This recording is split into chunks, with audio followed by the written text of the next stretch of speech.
My mom canceled my hotel room mid-flight to Miami and told me to find a motel. 5 minutes after I made one phone call, their presidential suite was gone, and their smiles were gone too. My name is Gabrielle, and if you have ever been the family scapegoat, you will want to hear how I turned a simple canceled reservation into the ultimate reality check for my toxic family. The altitude was 30,000 feet when the notification illuminated my screen.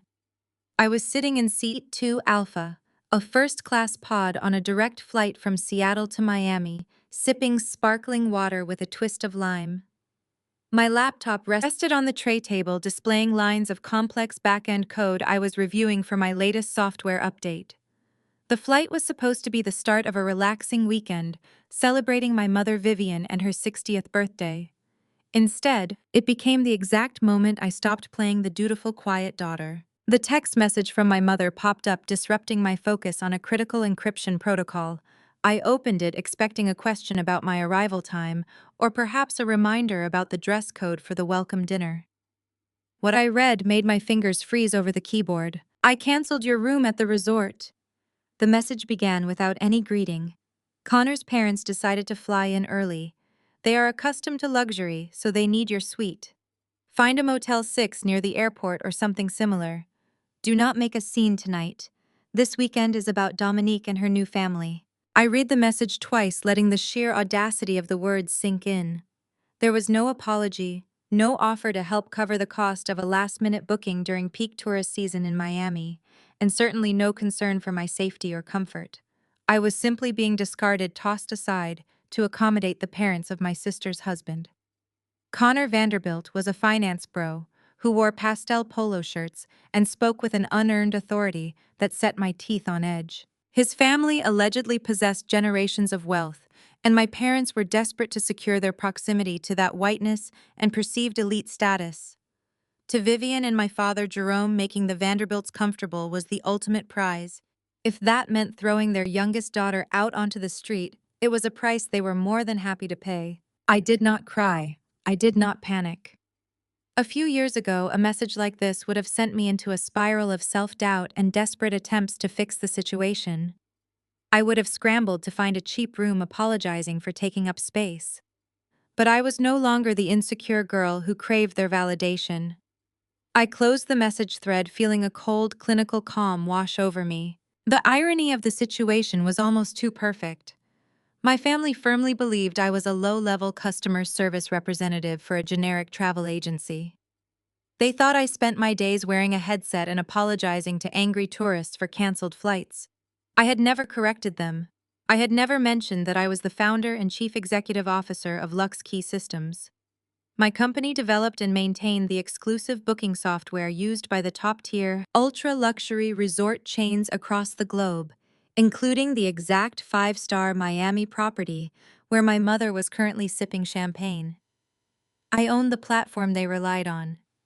They thought they were kicking me out of a room I could barely afford. They had no idea I held the digital keys to the entire empire. I connected my phone to the airplane wireless network. If they wanted to play games with my accommodations, I needed to hear their reasoning directly. I dialed my mother's number. It rang 3 times before she answered. The background noise of the call was filled with clinking glassware and upbeat tropical music. Vivian answered with a huff of annoyance. "Gabrielle, I told you not to make a scene," she snapped immediately. "We are having lunch by the pool right now, and I cannot deal with your complaints." I kept my voice perfectly level. "You canceled my room while I am in the air, Mom. The resort is fully booked. Where exactly do you expect me to sleep?" A sharp laugh echoed through the phone, but it did not belong to my mother.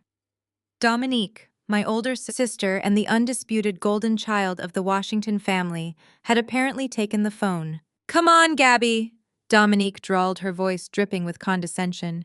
"You answer phones for a living. You do not belong at a $2,000 a night resort anyway. You would probably just embarrass us by wearing your natural hair to the welcome dinner again, like you did at my firm's holiday party. Richard and Susan are elite clients of society, and they need the space more than you do." I pictured Dominique sitting there in her designer cover-up, adjusting her expensive sunglasses. She was a corporate lawyer who defined her entire existence by her proximity to wealth and status. I could hear Connor in the background loudly ordering another round of expensive tequila shots and bragging to a waiter about his golf handicap. "It is just practical, Gabby," my father, Jerome, chimed in, having clearly put the phone on speaker. "You need to know your place. We have a real opportunity to network with the Vanderbilts this weekend. They are old money. They sit on boards. I am not going to let you ruin my chance to secure new investments for my portfolio just because you feel entitled to a luxury suite. Get a cheap room by the airport, and maybe you can take an Uber down for the Sunday brunch if you promise to dress appropriately. Do not ruin this for us." The line went dead. They had hung up on me. I lowered the phone from my ear. The flight attendant walked by offering warm towels. I took one, thanking her with a polite smile. I wiped my hands, taking a deep breath of the lavender-scented steam. War had officially been declared. They wanted to talk about knowing one's place. It was time they learned theirs. I opened a new secure tab on my laptop. I bypassed the standard employee login portal and accessed the global administrative backend of LuxKey Systems. The dashboard loaded, instantly displaying real-time analytics, occupancy rates, and revenue streams for thousands of elite properties. I navigated to the specific Miami resort and pulled up the active guest manifest. I typed the name Connor Vanderbilt into the search bar. The system pulled up his profile within milliseconds. Connor had booked the presidential suite, a sprawling rooftop oasis that normally commanded $15,000 a night. It featured a private plunge pool, a dedicated butler, and panoramic views of the ocean. My parents were likely boasting to everyone they knew about their wealthy son-in-law, footing the bill for such an extravagant reservation. But as I clicked into the payment gateway to view the transaction details, something caught my attention. The numbers did not align with a standard high-tier booking. Connor had not paid $15,000 a night. He had not used a prestigious Vanderbilt family trust account or a corporate black card. I dug deeper, running a diagnostic on the billing code attached to his reservation. My eyes narrowed as the system highlighted the origin of the discount. Connor had applied a single-use 100% comped promotional code. This was not a standard marketing discount. It was a highly restricted internal code generated explicitly for senior executives of LuxKey Systems to use during quality assurance inspections. I ran a cross-reference on the specific alphanumeric string. The system quickly traced it back to a former vice president of marketing who had been terminated from my company 6 months prior for gross misconduct. The code had been flagged in our security audit as leaked, but because it was buried under layers of third-party booking aggregators, it had slipped past the automated filters. Connor Vanderbilt, the man who constantly bragged about his massive wealth, his elite pedigree, and his superior financial acumen, was a fraud. I was not funding this lavish weekend with old money. He was funding it by stealing digital assets. He was scamming the resort, and by extension, he was scamming my company. The hypocrisy was staggering. My family was bending over backward, throwing their own blood relative onto the street to worship a man whose entire lifestyle was built on theft and lies. They wanted to protect his comfort at my expense. I cracked my knuckles. The satisfying pop echoed in the quiet, first-class cabin. I placed my cursor over the highlighted reservation. The administrative console offered several options for handling fraudulent bookings. I could simply remove the discount and charge his card the full rack rate. I could send an automated email requesting updated payment information. But neither of those options felt appropriate for the level of disrespect I had just endured. I navigated to the Security Enforcement tab. I typed a brief administrative note into the system log: fraudulent use of leaked executive access code, proceeding with immediate cancellation and global profile restriction. I moved the cursor to the bold red button labeled Void Booking. I did not hesitate. I pressed down on the trackpad. The system processed the command instantly. A green confirmation banner appeared across my screen. Reservation voided. I did not stop there. I accessed Connor's global guest profile, which linked his name, email, and payment methods across every luxury hotel chain that utilized LuxKey software. I checked the box marked High-Risk Fraudster. This action essentially blacklisted him. If he tried to book a room at any affiliated five-star property worldwide, his reservation would be automatically rejected and flagged for security review. I closed the administrative dashboard and shut my laptop. A profound sense of tranquility washed over me. I looked out the airplane window, watching the dense clouds part to reveal the turquoise waters of the Atlantic Ocean and the sprawling white beaches of Miami. The plane began its final descent, banking smoothly toward the runway. The humid Florida air rushed into the cabin as the flight attendants opened the main doors at the terminal. I gathered my designer tote bag, adjusting the silk scarf around my neck. I stepped off the aircraft and walked purposefully down the jet bridge. My parents had told me to find a cheap motel by the airport. They had told me to stay out of their way. They had prioritized a fraudulent finance bro over their own daughter. I smiled, pulling my dark sunglasses over my eyes as I entered the bustling terminal. "Let us see where the golden child sleeps tonight." I stared at the glowing red button on my screen, taking a moment to savor the profound weight of what I was about to do. The mechanical keyboard of my laptop felt cool beneath my fingertips. I positioned my cursor directly over the void booking command. The tactile feedback of the key switch was incredibly satisfying, as I pressed down, applying just enough pressure to hear that crisp, metallic click. The administrative dashboard froze for a fraction of a second as the server communicated with the host, network routing my command through the encrypted digital architecture of the LuxKey mainframe. A bright green confirmation banner immediately materialized across the top of my display, reading "Reservation voided, returning suite to active global inventory." I watched the system automatically update the hotel manifest, erasing Connor Vanderbilt and his stolen promo code from the roster in less than 3 seconds. The sprawling rooftop presidential oasis, with its private plunge pool and dedicated butler, was no longer theirs. The hotel management system would be instantly notifying the front desk that the fraudulent booking had been flagged and canceled, leaving my entitled family with absolutely nowhere to go. But I was not quite finished yet. Canceling a single weekend reservation was a temporary inconvenience, but I wanted to ensure this fake finance bro felt the consequences of his actions for a very long time. I navigated away from the local property ledger and opened the global guest profile database. This was the central nervous system of the ultra-luxury hospitality industry, connecting every five-star resort, boutique hotel, and elite property that utilized our software to manage their high-net-worth clientele. I located Connor's overarching profile, which tracked his preferences, booking history, and payment methods across our entire international network of exclusive affiliated properties. I scrolled down to the security enforcement section of his file, ignoring the standard warnings about applying permanent account restrictions. My cursor hovered over a small, unassuming checkbox, labeled high-risk fraudster. Checking this box would trigger a cascading security protocol across our entire ecosystem, effectively blacklisting him from ever booking a room at any of our partner properties worldwide. The moment I clicked that box, his name became toxic in the luxury travel sector. If he ever tried to make a reservation, his profile would instantly alert the property managers to his history of utilizing stolen employee discount codes. He would be quietly and systematically rejected from every elite vacation destination on the planet, completely dismantling the wealthy old money facade. He used to manipulate people like my parents. The illusion of his generational wealth would be permanently shattered the next time he tried to impress a client or treat my sister to a lavish getaway. The system would automatically decline his request, citing unspecified security concerns. He would never again be able to leverage his white privilege and arrogant demeanor to bypass the rules.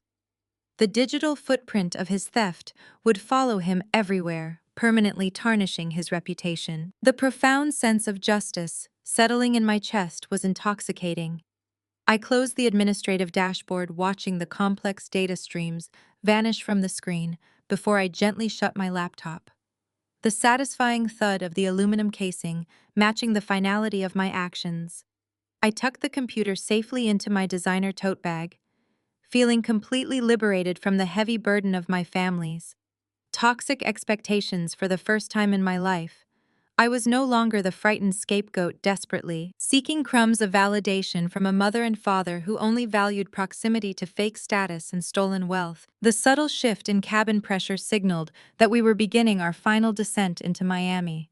The captain made an announcement over the intercom, instructing the flight attendants to prepare the cabin for arrival. I looked out the window, watching the dense white clouds part to reveal the sprawling coastline of Florida. Below, the deep turquoise waters of the Atlantic Ocean stretched endlessly toward the horizon, crashing against the pristine white sand, beaches the sunlight reflecting off the glass. Facades of the luxury high-rise buildings dotting the shoreline created a brilliant, shimmering landscape that looked exactly like a postcard. I took a deep breath, letting the quiet hum of the jet engines center my focus. The airplane banked smoothly toward the runway, the landing gear deploying with a heavy mechanical thud that reverberated through the floorboards. I leaned my head against the soft leather headrest of my first-class pod, feeling an overwhelming sense of calm wash over me. The wheels touched down on the tarmac with a sudden jolt, the engines roaring loudly as the thrust reversers kicked in, slowing our momentum as we taxied toward the terminal. My phone remained safely tucked away, entirely silent and dark. I knew my parents and my sister were currently oblivious to the digital earthquake I had just unleashed upon their perfect weekend. They were likely still lounging by the pool, drinking watered-down margaritas, and boasting about their elite connections, completely unaware that their entire reality was about to collapse the moment they tried to access their room. The flight attendants opened the main cabin doors, and the sudden rush of humid Florida air flooded the aircraft. The thick tropical heat hit my face instantly, replacing the sterile, chilled environment of the plane with the vibrant energy of the city. I gathered my belongings, adjusting the silk scarf around my neck and smoothing the wrinkles from my tailored trousers. I stepped off the aircraft and walked purposefully down the jet bridge, the sound of my heels clicking rhythmically against the floorboards mirroring my steady heartbeat. The terminal was a chaotic maze of travelers, rolling suitcases and families rushing to their destinations. But I moved through the crowd with an effortless grace, completely detached from the frantic energy around me. I was stepping into a battlefield of my own making, armed with the absolute certainty of my power and unyielding leverage. The automatic sliding doors opened smoothly, pulling me into the bustling main concourse of the airport. I pulled my dark designer sunglasses from my bag and slid them over my eyes, shielding myself from the bright fluorescent lights. An unapologetic smile spread across my face as I whispered softly into the crowded terminal. Let us see exactly where the perfectly precious golden child sleeps tonight. The ride from the airport to the resort gave me just enough time to adjust my mindset from corporate executive to silent observer. My private car pulled up the sweeping circular driveway of the ultra-luxury property, the tires crunching softly over imported crushed white stone. The valet opened my door, and the thick ocean breeze immediately wrapped around me, carrying the scent of expensive sunscreen and blooming jasmine. I stepped out, smoothing my tailored linen trousers, and handed my luggage over to a bellhop. The entrance of the resort was a massive archway of glass and brushed brass, designed to make every arriving guest feel like royalty. I walked through the automatic sliding doors, stepping onto the gleaming white marble floors of the main lobby. The air conditioning was a welcome shock to my system. The lobby itself was a masterpiece of modern architecture, featuring towering palm trees growing directly out of indoor reflecting pools and massive crystal chandeliers that looked like suspended water droplets. It was the kind of place that demanded quiet money and hushed conversations, which made the screaming coming from the VIP check-in desk all the more obvious. I paused near a massive marble pillar, pulling my sunglasses down the bridge of my nose to get a better view of the chaos unfolding exactly where I knew it would be. There they were, my entire family clustered together like a deeply embarrassing island in the middle of this serene, high-end sanctuary. My mother Vivian was standing slightly behind the group, wearing an oversized sun hat and clutching her designer handbag against her chest like a protective shield. My father Jerome stood next to her, attempting to look stoic, but visibly sweating through his crisp linen shirt. Dominique, my perfect golden child sister, was dressed in a pristine white resort gown, looking frantically around the lobby to see who was witnessing their public humiliation. And right at the center of this pathetic display was Connor Vanderbilt, leaning entirely over the polished mahogany front desk, his face a dangerous shade of crimson. His pastel pink polo shirt was dark with sweat under the arms, destroying his carefully curated old money aesthetic. He was completely losing his mind, slamming his fist against the mahogany counter with enough force to make the complimentary champagne glasses rattle nearby. I slowly walked closer, weaving behind a row of plush velvet lounge chairs, until I was standing just 10 feet away, perfectly concealed by a large indoor palm frond. I wanted to hear every single word falling from his arrogant mouth. "Do you have any idea who my family is?" Connor bellowed, his voice cracking with pure, unadulterated rage. "The Vanderbilts practically built this entire hospitality market. You cannot cancel my presidential suite. I booked that room months ago, and I demand you give me my keys right now." The sheer entitlement radiating from him was nauseating. He was using every ounce of his white privilege, weaponizing his status against a young black front desk clerk who was simply doing his job. Connor puffed out his chest, leaning aggressively toward the plexiglass barrier. "I know the owners of this property." He lied smoothly, his voice echoing across the silent lobby. "I will have your job for this. Do you hear me? I will make sure you never work in luxury hospitality again. Get me your general manager, get me the owner, get me whoever is in charge, because this is a massive mistake and you are going to pay for it." The young clerk remained absolutely stone-faced. He did not flinch, he did not break eye contact, and he certainly did not apologize. The staff at properties running on my software were trained to handle high-pressure situations and hostile guests with clinical professionalism. The clerk typed a few commands into his terminal, his eyes scanning the bright red fraud alert that I had personally attached to Connor's digital profile just an hour prior. He looked back up at Connor and spoke loudly enough for the entire lobby of wealthy onlookers to hear him clearly. "Sir, your reservation was not cancelled by mistake," the clerk stated, his voice carrying perfectly across the marble floors. "It was flagged by our global security network for the use of a stolen employee discount code. You did not pay for the presidential suite, you attempted to process a fraudulent transaction. The system owner personally voided your booking and placed a permanent restriction on your profile. We will not be accommodating you this weekend or any weekend in the future." The absolute silence that descended upon the lobby was deafening. The wealthy guests who had been pretending not to listen suddenly stopped walking, openly, staring at the red-faced finance bro, who had just been exposed as a digital thief. Dominique looked absolutely mortified, the blood rushing out of her face as she realized the entire lobby now knew her wealthy husband was trying to scam a hotel for a free room. She grabbed his arm, trying to pull him away from the desk, whispering frantically for him to stop talking and let them leave quietly. But Connor was too far gone, too blinded by his own shattered ego to accept defeat. He shook her hand off, loudly insisting that the system was broken, that someone was trying to frame him, that the hotel was discriminating against him. It was a pathetic display of a man whose entire identity was built on smoke and mirrors crumbling under the weight of his own deception. My mother, Vivian, was hyperventilating her chest, heaving as she tried to process the sheer embarrassment of the situation. She had spent months bragging to her friends back home about this luxurious trip funded by her elite son-in-law, and now they were being publicly branded as fraudsters and rejected from the property. She clutched my father's arm, demanding that he do something to fix it. But Jerome just stood there completely paralyzed, realizing that no amount of smooth talking could override a hard-coded security ban in a five-star hotel.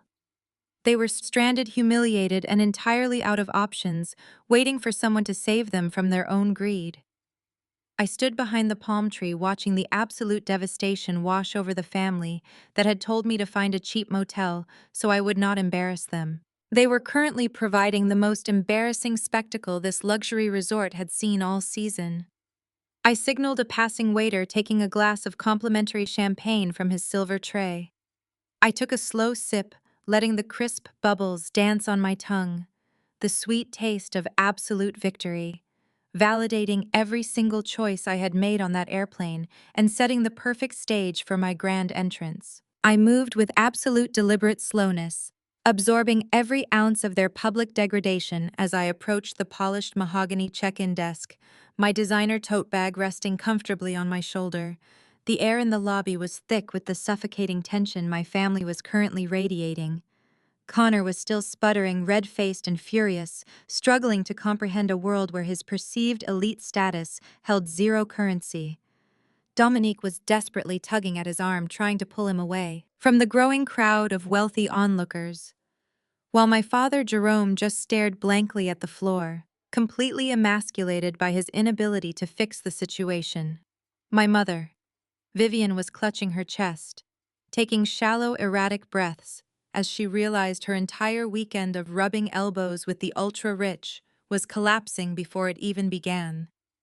I stepped into their peripheral vision, standing just a few feet away from the desk. Vivian spotted me first, and her eyes immediately narrowed into familiar slits of primal annoyance. Her panicked expression morphed back into her default state of authoritarian disdain. She opened her mouth, undoubtedly preparing to unleash a venomous tirade about how I had disobeyed her direct orders to hide away in some cheap airport motel. She raised her hand, pointing a perfectly manicured acrylic nail in my direction, ready to blame me for their current misery simply because I had the audacity to exist in her presence. But before a single word could escape her lips, the heavy frosted glass doors behind the reception desk swung open with a dramatic swoosh. An older, distinguished man wearing an impeccably tailored charcoal suit practically sprinted out of the back office. He was the general manager of the entire resort property, and he looked absolutely terrified. Connor puffed out his chest immediately, assuming the manager was rushing out to apologize and reinstate his fraudulent reservation. "Look here," Connor barked loudly, waving his hand in the air. "I demand that you fire this clerk and give me my suite right now." The manager did not even look at Connor. He did not pause. He did not acknowledge the screaming finance bro in the pastel polo shirt. He completely bypassed my entire family, treating them like invisible obstacles as he made a direct beeline for me. The manager stopped 2 feet away from where I was standing and offered a deep, respectful bow, bending at the waist in front of the entire stunned lobby. "Welcome back, Mrs. Washington," he said, his voice projecting a profound level of reverence. "We are incredibly honored to host you again. The private penthouse has been fully prepared, according to your exact specifications, and your dedicated staff is waiting upstairs." The lobby went dead silent. My family froze like statues trapped in a bizarre alternate reality. The manager snapped his fingers, and 3 bellhops instantly rushed forward, reaching for my single piece of luggage, hovering around me like Secret Service agents waiting for my command. Vivian's jaw literally dropped, hanging open in an entirely uncharacteristic display of shock. She looked at the general manager, then looked at me, her eyes wide and scanning my face as if searching for a prank. Dominique's mouth opened and closed repeatedly, but no sound came out. She just stared at the general manager, bowing to the sister she had mocked just hours earlier. On the airplane, Connor's face drained of all color, his mouth forming a silent O as he tried to process how the glorified customer service rep was being treated like royalty. It took exactly 5 seconds for my mother's brain to reboot, and when it did, the transformation was terrifying. The sheer, unadulterated greed instantly overrode her previous disdain. The rigid authoritarian mask she wore slipped away, replaced by a sickeningly sweet fake maternal warmth. She suddenly saw me not as her disappointing youngest daughter, but as a highly valuable asset she could exploit to salvage her shattered weekend. She rushed forward, pushing past Dominique and Connor, inserting herself directly between me and the general manager. "Oh, Gabrielle, my sweet girl." Vivian gushed, her voice dripping with artificial affection, reaching out to grab both of my hands in hers, pulling me close as if we were the best of friends. "Gabby, honey," Vivian whispered frantically, leaning into my ear so the manager would not hear her. Desperate scheming. "Listen to me. Richard's parents, Susan and Richard Sr., are arriving in less than 2 hours. You know how important they are. They come from a long line of wealth and prestige, and we have to maintain our image in front of them. We cannot look like fools after what just happened with Connor's reservation. We have to represent our family properly. We have to show them true Black excellence. We cannot let them think we are struggling or unrefined. You need to give us the keys to that penthouse right now." I stared at the woman who gave birth to me, completely disgusted by her audacity. She had literally texted me mid-flight, telling me to sleep in a rundown motel so I would not embarrass her in front of her white in-laws. She had laughed when Dominique insulted my job and my natural hair, and now standing in the middle of a luxury resort lobby, after her golden son-in-law had been exposed as a digital thief. She wanted to steal my penthouse to preserve an illusion of wealth. She wanted to take the ultimate symbol of my success and hand it over to Connor's parents so she could keep pretending she belonged in their world. She wanted me to sacrifice my own comfort once again to uphold her toxic vanity. I looked down at her hands gripping my wrists, and I slowly pulled my arms away, stepping back to create a physical boundary between us. The general manager stood respectfully to the side, holding a solid gold keycard, waiting for my instruction. The wealthy onlookers in the lobby were practically holding their breath, watching this family drama unfold. I looked directly into my mother's eyes, watching the desperate, greedy light dancing in her pupils, expecting me to fold to her demands like I had done my entire life, expecting me to shrink myself so she could look bigger. No, I said, my voice echoing clearly across the silent marble lobby. My response was completely flat, devoid of any emotion or hesitation. I will not be giving you the keys to my penthouse, Mom, and I certainly will not be handing over my luxury suite to Connor's parents just so you can play pretend for the weekend. You told me to know my place, and my place is exactly where I am standing. You can figure out your own accommodations without my help. Vivian's eyes widened in absolute horror, the authoritarian illusion she had maintained for over 3 decades fracturing violently. Right in front of me, she opened her mouth to scream, to demand obedience, to exert the control she thought she still possessed, but the realization that she had absolutely no leverage over me finally hit her. She was standing in my kingdom now, and my word was the only law that mattered. I turned my back on her, panicked face nodding to the general manager to lead the way, leaving my family stranded in the lobby to face the reality of their own disastrous choices without me there to save them. The general manager gestured respectfully toward the private elevator banks, waiting for me to follow him away from the spectacle my family was creating in the middle of the lobby. The marble floor seemed to stretch out before me like a runway paved with their shattered expectations. I took one step forward, ready to leave them to deal with the consequences of their fraudulent actions. But Connor Vanderbilt could not handle being ignored. His fragile ego had just been entirely dismantled by a hotel employee and then completely crushed by my absolute refusal to surrender my property. He was a man who had coasted through his entire existence on the unearned confidence of his skin color and a fake display of generational wealth.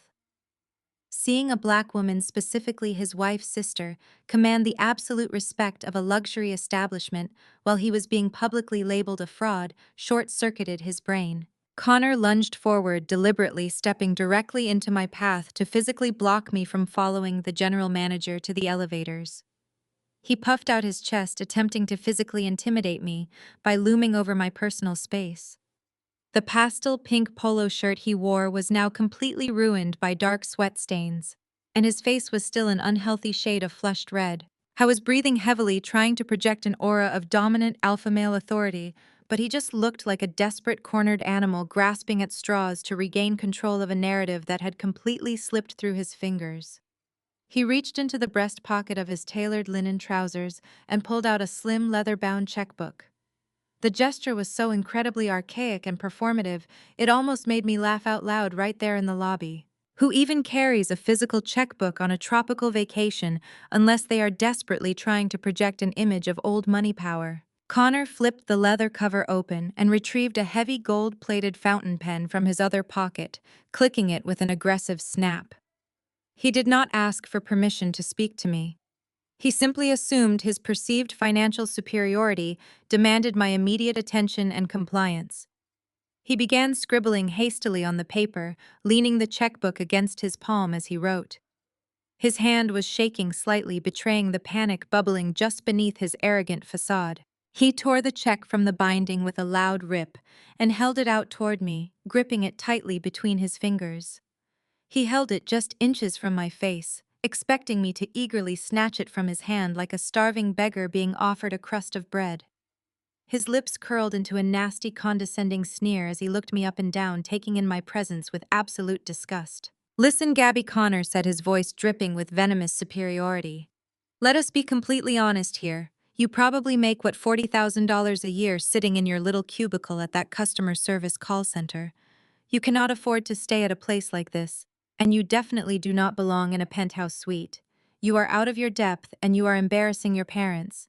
Here's a check for $10,000. Take it right now. Go find yourself a cheap motel near the airport like your mother told you, and let the adults handle this weekend. His voice was loud enough for the surrounding guests to hear every single insulting word. He was actively trying to publicly humiliate me, attempting to buy my submission, and re-establish his position as the wealthy benefactor of the Washington family. He honestly believed that flashing a piece of paper with a few zeros on it would immediately force me to bow down to his authority. Dominique immediately stepped up to stand shoulder to shoulder with her husband, her previous mortification instantly evaporating the moment she saw Connor waving a check in my face. The smug, arrogant smirk returned to her perfectly contoured face. She crossed her arms over her chest, looking at me with pure, unadulterated pity. She felt completely emboldened by her husband's fake display of wealth, perfectly content to watch him degrade her own sister in the middle of a crowded room. She leaned her head against his shoulder, playing the role of the supportive elite wife watching the peasant relative beg for scraps. She let out a short, mocking laugh that grated against my ears. You really should just take the handout, Gabby Dominique chimed in, her voice echoing his condescending tone. Connor is being incredibly generous considering how rude you are being to mom and dad right now. $10,000 is more money than you will ever see at one time in your entire life. You could probably pay off your credit card debt or buy yourself a car that is not a decade old. Do not be stupid and ruin this for yourself. Just take the money and leave before he changes his mind and you walk away with absolutely nothing. You know you cannot afford to maintain whatever lie you are trying to spin with this hotel manager. My father Jerome immediately nodded in agreement, stepping closer to support his golden son-in-law. The panic that had paralyzed him moments ago vanished, replaced by his usual authoritarian bluster. Do not be foolish, Gabrielle, Jerome barked, pointing a stern finger at me. Your brother-in-law is offering you a lifeline right now. You need to accept his generosity and stop causing problems for this family. Take the check and leave the premises immediately. We have important people arriving, and we do not have time to deal with your stubbornness. My mother, Vivian, vigorously nodded along, her eyes fixated on the piece of paper in Connor's hand, as if it were a holy relic. She actually sighed in relief, praising Connor for being such a wonderful provider and stepping up to save the family dignity. She looked at me with an expression of deep disappointment, silently demanding that I accept the bribe and surrender my dignity to preserve their fake elite status. I stood perfectly still, looking at the faces of my family members. They were all united against me, completely intoxicated by the illusion of Connor's wealth. They genuinely believed that a simple piece of paper could instantly erase the fact that Connor had just been exposed as a digital fraudster trying to scam the resort with a stolen discount code. They were eagerly participating in my humiliation, actively encouraging a man who was drowning in secret debt to bully me out of my own property. I slowly lowered my gaze from Connor's flushed, angry face down to the rectangular slip of paper, trembling slightly in his outstretched hand. The ink from his gold fountain pen was still glistening wet on the signature line, showing the amount of $10,000 written in messy, aggressive, cursive handwriting. The absolute comedy of a man offering me $10,000 to vacate a room that costs $15,000 a night, using a bank account that was entirely drained of funds, was a level of pathetic delusion I had never encountered before. I looked at the check, preparing my next move. The heavy silence of the lobby pressed inward, as the wealthy spectators watched the confrontation escalate, waiting to see if I would capitulate to the aggressive demands of this arrogant white man trying to buy my compliance. The general manager stood firmly by my side, maintaining his respectful distance, but clearly ready to summon the resort security team the moment I gave the signal. The ambient sound of the indoor waterfalls seemed to amplify the tension hanging in the air. Connor pushed the check closer to my chest, his jaw set in a rigid line of forced dominance, fully expecting me to break under the combined pressure of my entire family, staring me down, demanding my obedience to his fake financial superiority. I did not blink, and I certainly did not back down. I simply stared at the slip of paper, visualizing the exact moment I would tear his entire fraudulent existence apart. Later that evening, I sat firmly planted at the most prominent center table of the resort's exclusive oceanfront, Michelin-starred restaurant. The ambient lighting cast a warm golden glow over the pristine crystal glassware and heavy polished silverware, reflecting off the immaculate white tablecloth. The maitre d' had earlier attempted to politely suggest I might be more comfortable in one of the private dining alcoves tucked away in the back of the room. He was obviously acting on frantic whispered instructions from my mother Vivian, who was absolutely terrified of what I might do next after the disaster in the lobby. I had simply shook my head, taking a slow sip of my ice water, and remained exactly where I was. I wanted a front row seat to the pathetic performance my family was about to put on.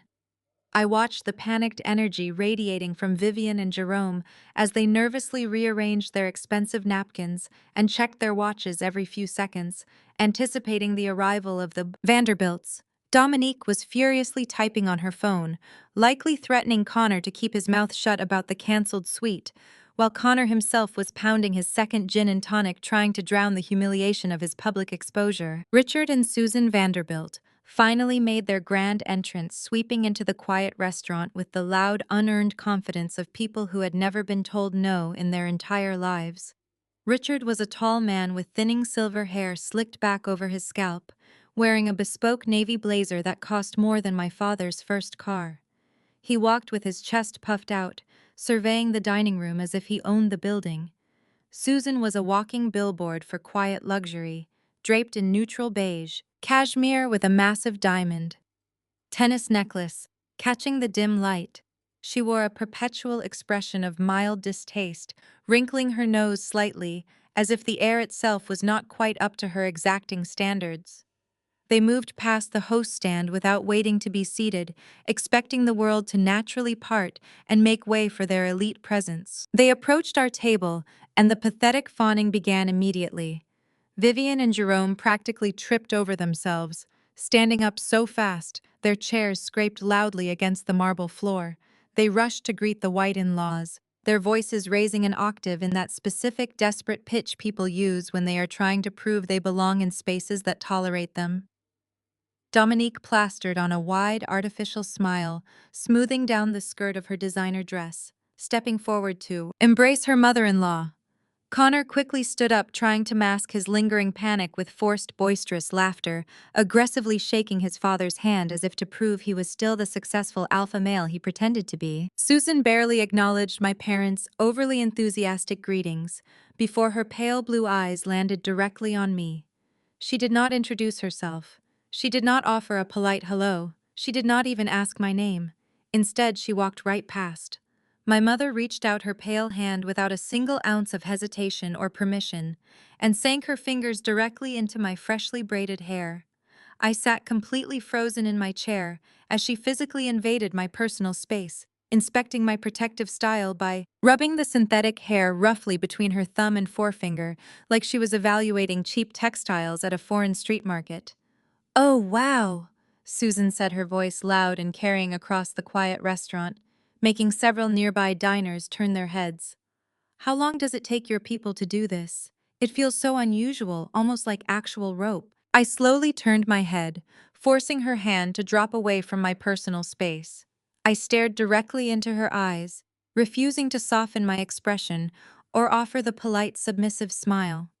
She expected the absolute audacity of this woman, violating my bodily autonomy within 10 seconds of meeting me, was staggering.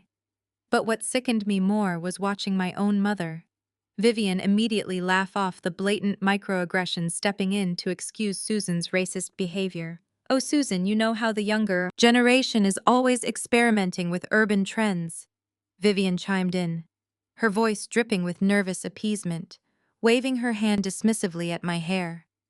"Gabrielle just likes to be different. She goes through these phases, but Dominique is taking her to a proper salon tomorrow to get it straightened out for the wedding photos." Richard Vanderbilt pulled out his chair and sat down at the head of the table without waiting for anyone else to take their seats. He looked across the floral centerpiece at my father Jerome, evaluating him with a slow, condescending gaze that made my stomach turn. "Well, Jerome," Richard said, leaning back and swirling the expensive red wine the sommelier had hastily poured for him. "I must admit, you have done quite well for yourselves, all things considered. It is always so inspiring to see families from your particular background manage to pull themselves up and acquire a taste for the finer things. I am sure it was quite a struggle overcoming the usual statistics and disadvantages associated with your demographics in Atlanta." The blatant racism disguised as a backhanded compliment hung heavily in the humid air, choking the space between us. Any self-respecting black man would have stood up, pushing his chair back and demanded basic dignity and respect. But my father, Jerome, simply smiled widely, nodding his head in eager, desperate agreement, as if Richard had just bestowed a massive honor upon our family. "Oh, absolutely, Richard." Jerome chuckled nervously, reaching for his crystal water glass to hide his shaking hands. "We have always believed in hard work and avoiding the trap of victimhood. We try to distance ourselves from that sort of culture. We raised our girls to speak well and present themselves properly so they could fit into any corporate boardroom." Susan patted Dominique's hand affectionately, leaning across the table with a sickeningly sweet smile. "That is exactly why we were so thrilled when Connor brought Dominique home to the estate," Susan declared, completely ignoring my presence to focus entirely on her golden child daughter-in-law. "She is just so incredibly articulate and refined. You would never even know she grew up in that kind of environment. She is definitely not like the usual crowd Connor used to associate with back in college. She has such a wonderful temperament, so calm and agreeable. We just adore having a diverse perspective in the family, especially one as well-spoken as hers." Dominique actually preened under the weight of this deeply offensive praise. She smiled demurely at her white mother-in-law, soaking up the racist validation like a dying plant, absorbing water. She sat up straighter, perfectly willing to let her entire race and her own sister be degraded, as long as she was positioned as the exceptional one, the safe black woman, the one who was allowed to sit at their wealthy table.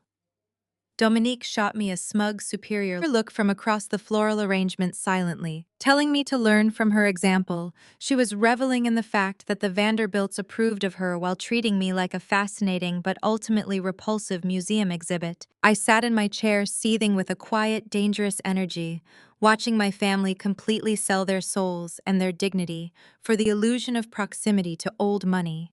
They were allowing these people to insult them, to touch them like petting zoo animals, to degrade their heritage, simply because they believed the Vanderbilts held the keys to elite social status. They were willing to swallow outright racism and smile through the blatant disrespect just to maintain the fake narrative that they were part of this upper echelon. It was a pathetic display of internalized hatred and desperation. The fact that they were bowing down to a family whose son had just tried to scam a hotel room made the secret I was holding on to that much more delicious to keep. I picked up my menu, analyzing the wine list as the waiter approached, preparing myself to detonate the bomb that would turn this racist dinner party into an absolute nightmare for every single person sitting at this table. I slowly lowered the heavy leather-bound wine menu, placing it gently beside my crystal water glass, letting the ambient restaurant noise swell around us for just a fraction of a second before making my move. I reached into the deep pocket of my tailored designer blazer and pulled out my smartphone. The screen was already unlocked and glowing brightly, with the highly classified financial dossier my elite cybersecurity team had compiled and verified. Earlier that afternoon, I did not slide the device across the table or hand it politely to my father, who was still nodding along to the racist garbage spewing from his in-laws' mouths. I simply dropped it dead center onto the immaculate white tablecloth, right between the extravagant floral arrangement and Richard Vanderbilt's half-empty crystal wine glass.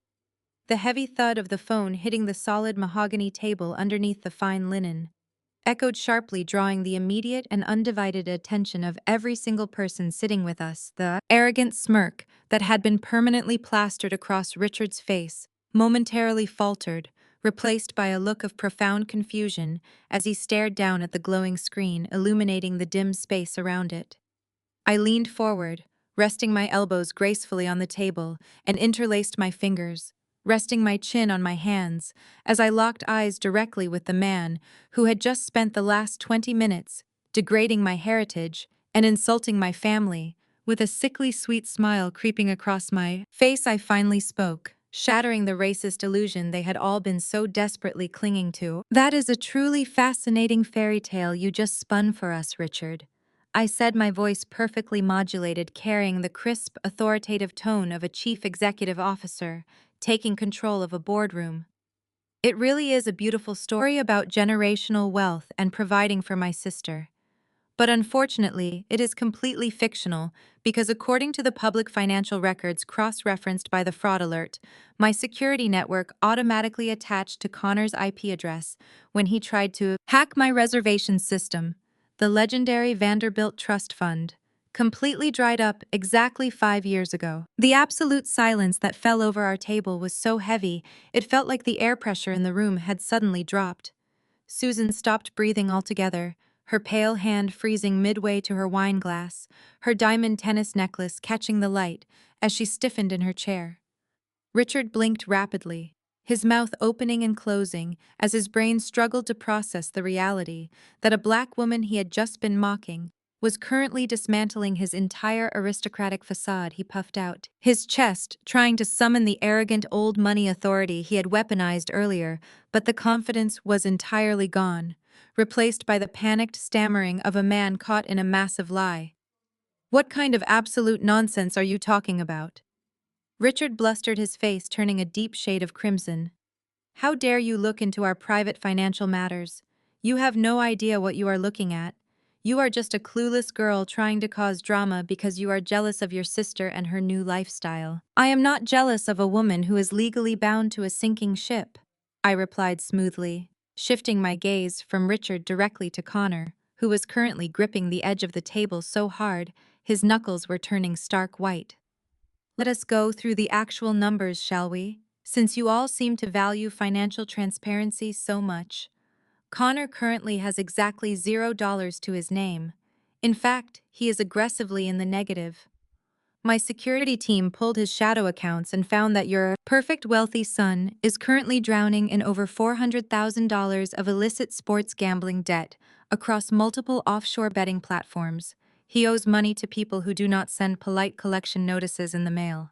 They send large, violent men in dark suits to break legs and collect collateral, which is probably why he is sweating completely through his designer shirt right now and looking over his shoulder every 5 minutes like a hunted animal. The truth is, Connor does not have a single legitimate asset to his name. His entire life is a carefully constructed house of cards built on the assumption that nobody would ever dare to question the financial standing of a privileged white man with the last name Vanderbilt. I paused for a moment, letting the astronomical number sink into the minds of my family members. "My father." Jerome let out a strangled gasp, his eyes darting frantically between me and Connor as the realization that his golden son-in-law was a massive liability began to crush his spirit. But I was not finished tearing down the facade yet. There is absolutely no $3 million mansion waiting for Dominique in Calabasas. I continued, my voice slicing through the heavy silence like a surgical scalpel. "That house does not exist. Connor does not even have enough liquid cash to put a down payment on a used Honda Civic, let alone a luxury estate in Southern California. The only thing Connor has been doing for the past 6 months is desperately trying to keep up appearances by secretly taking out massive high-interest lines of credit. And here's the best part." "Dominique," I said, turning my attention to my older sister who was currently staring at her husband with an expression of pure, unadulterated horror. "He could not secure those lines of credit under his own name because his credit score is entirely decimated, so he used yours. He forged your signature and leveraged your high-earning corporate lawyer salary to open 4 different platinum credit cards, keeping the statements completely hidden from you. Every single fancy dinner, every designer bag he bought you, every single drop of expensive champagne he ordered to maintain his finance. Bro aesthetic was paid for using your social security number. He has systematically destroyed your financial future to fund his gambling addiction and his pathetic need to look rich on social media. You are not marrying into a wealthy, powerful dynasty. Dominique, You are legally anchoring yourself to a massive mountain of fraudulent debt and potential criminal charges because identity theft and bank fraud carry very real prison sentences. You thought you had secured the ultimate prize. You thought you were elevating yourself above your own family. But instead, you invited a parasite into your life who has systematically drained your financial resources while smiling in your face and demanding that my parents treat him like royalty. Susan let out a loud, dramatic gasp, pressing her hand aggressively against her chest as if she was experiencing a physical heart attack.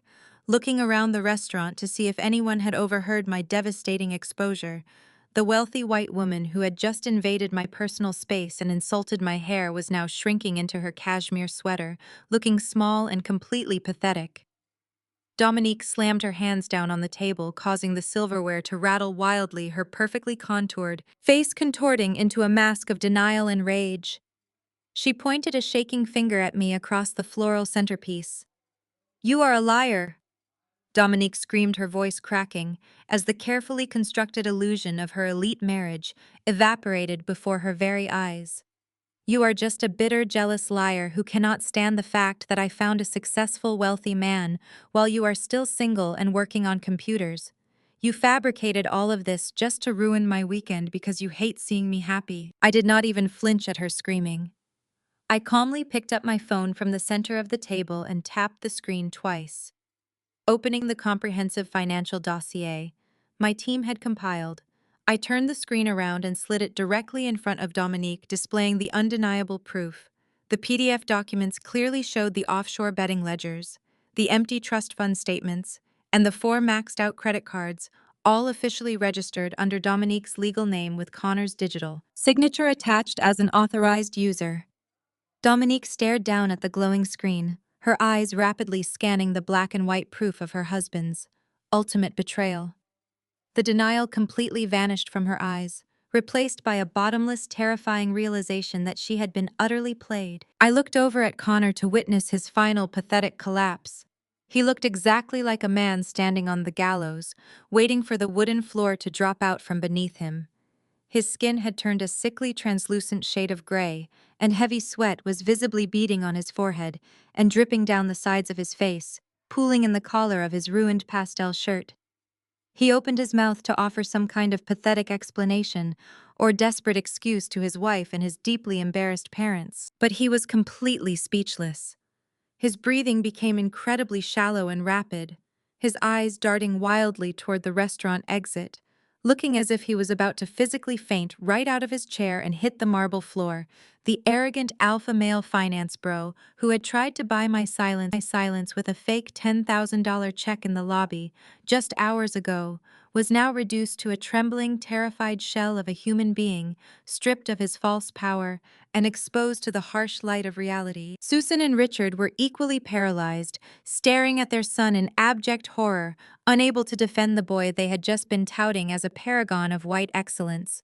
They realized they were sitting at a table with the very people they had just been racially profiling, begging the question of who truly belonged in this space and who was the actual fraud, playing a desperate game of pretend. I leaned back in my chair, picking up my glass of rich red wine, and took a very slow, very deliberate sip, letting the complex flavors coat my tongue as I savored the absolute destruction of the racist, fake wealthy monsters who had tried to make me feel small. The dining room around us continued its quiet hum of wealthy patrons enjoying their meals, completely unaware of the absolute devastation happening at our table. The night was only getting started, and the true consequences of their horrific actions were just beginning to unfold. The sheer magnitude of the financial exposure I had just dropped onto the center of the table sent violent shockwaves through the dining room, obliterating the carefully constructed illusion of elite wealth and superiority that had been suffocating me all evening. The heavy silence was suddenly broken by the sound of my father Jerome violently slamming his massive fist down onto the table, making the expensive silverware rattle against the fine china and splashing red wine over the rim of Richard's crystal glass. Jerome's face was contorted into a mask of absolute fury, his eyes bulging as he stared at me with an intensity that used to terrify me when I was a child, but now simply looked weak and pathetic. He was completely humiliated, Not because the man sitting across from him was a manipulative fraud who had systematically destroyed his oldest daughter's financial future, but because I had dared to pull back the curtain and expose that fraud in public, exposing his own desperate gullibility and thirst for white validation in the process. Jerome pointed a shaking finger directly at my face, his chest heaving as he completely lost whatever refined composure he had been trying to project for the Vanderbilts. "How dare you do this to us, Gabrielle?" He hissed, his voice a harsh, venomous whisper that carried a terrifying amount of suppressed rage. "You come into this beautiful establishment, and you deliberately ruin this entire evening just to satisfy your own petty jealousy. You are ruining the family name right now, making us look like ungrateful fools in front of Richard and Susan, who have been nothing but gracious to us. You have always been a massive disappointment to this family, a disruptive force who cannot stand to see your sister happy and successful. You have no right to investigate their private matters, and you have absolutely no right to sit at this table and spew these ridiculous lies." I did not move a single muscle. I just continued to stare at my father, watching him desperately attempt to defend the white family that had just spent the last half hour directing blatant racism toward him. The deep internalized hatred required to defend a man who was actively draining his golden child's credit score was truly a fascinating psychological study to witness in real time. "Vivian," my mother was nodding vigorously, along with every word Jerome said, her face buried in her hands, weeping theatrical tears of manufactured embarrassment, acting as if my very existence was a cruel punishment inflicted upon her. She refused to look at the financial documents, completely willing to live in a comforting lie rather than face the devastating reality of her choices. "I will not tolerate this disgusting behavior for another second." Jerome barked, his voice rising in volume as he stood up abruptly from his chair, scraping the wooden legs loudly against the marble floor. He turned his back on me and began frantically waving his arm in the air, snapping his fingers to flag down the restaurant staff. "We are supposed to be celebrating. Dominique and Connor and I refuse to let you ruin their special weekend with your ghetto antics." He looked past the horrified waitstaff and locked eyes with two massive men wearing immaculate black suits with earpieces standing near the entrance of the dining room security. Jerome shouted, his voice echoing through the previously quiet, elegant space.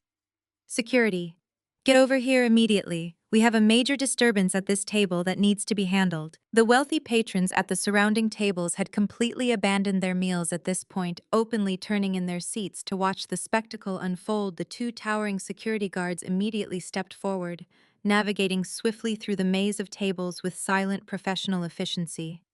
Their faces were entirely stoic, showing absolutely zero emotion.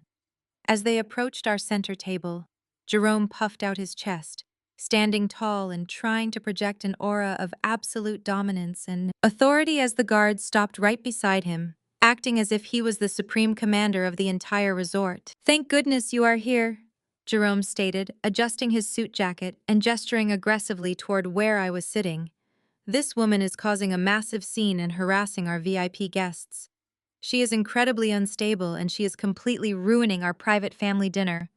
I need you to physically remove her from the premises right now, escort her out the front doors, and make sure she does not come back inside the resort.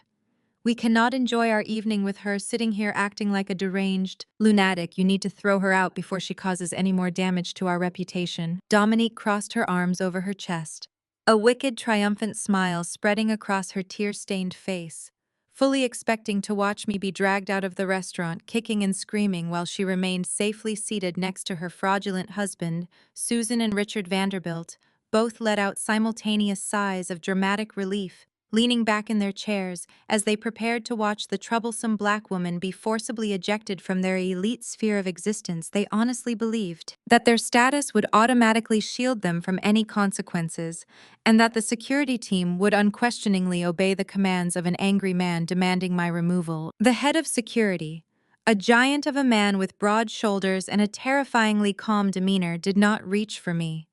He did not ask me to stand up. He did not even look at Jerome's pointing finger. Instead, he slowly turned his head to look at my father, looking him up and down with an expression of mild distaste, before he shifted his gaze completely away from Jerome and looked directly down at me. The massive guard bowed his head respectfully, keeping his hands folded neatly behind his back, offering me the exact same level of profound reverence the general manager had shown me earlier in the lobby. "Ms. Washington, the head of security," said his deep baritone voice rumbling through the quiet dining room, cutting through the tension like a heavy blade.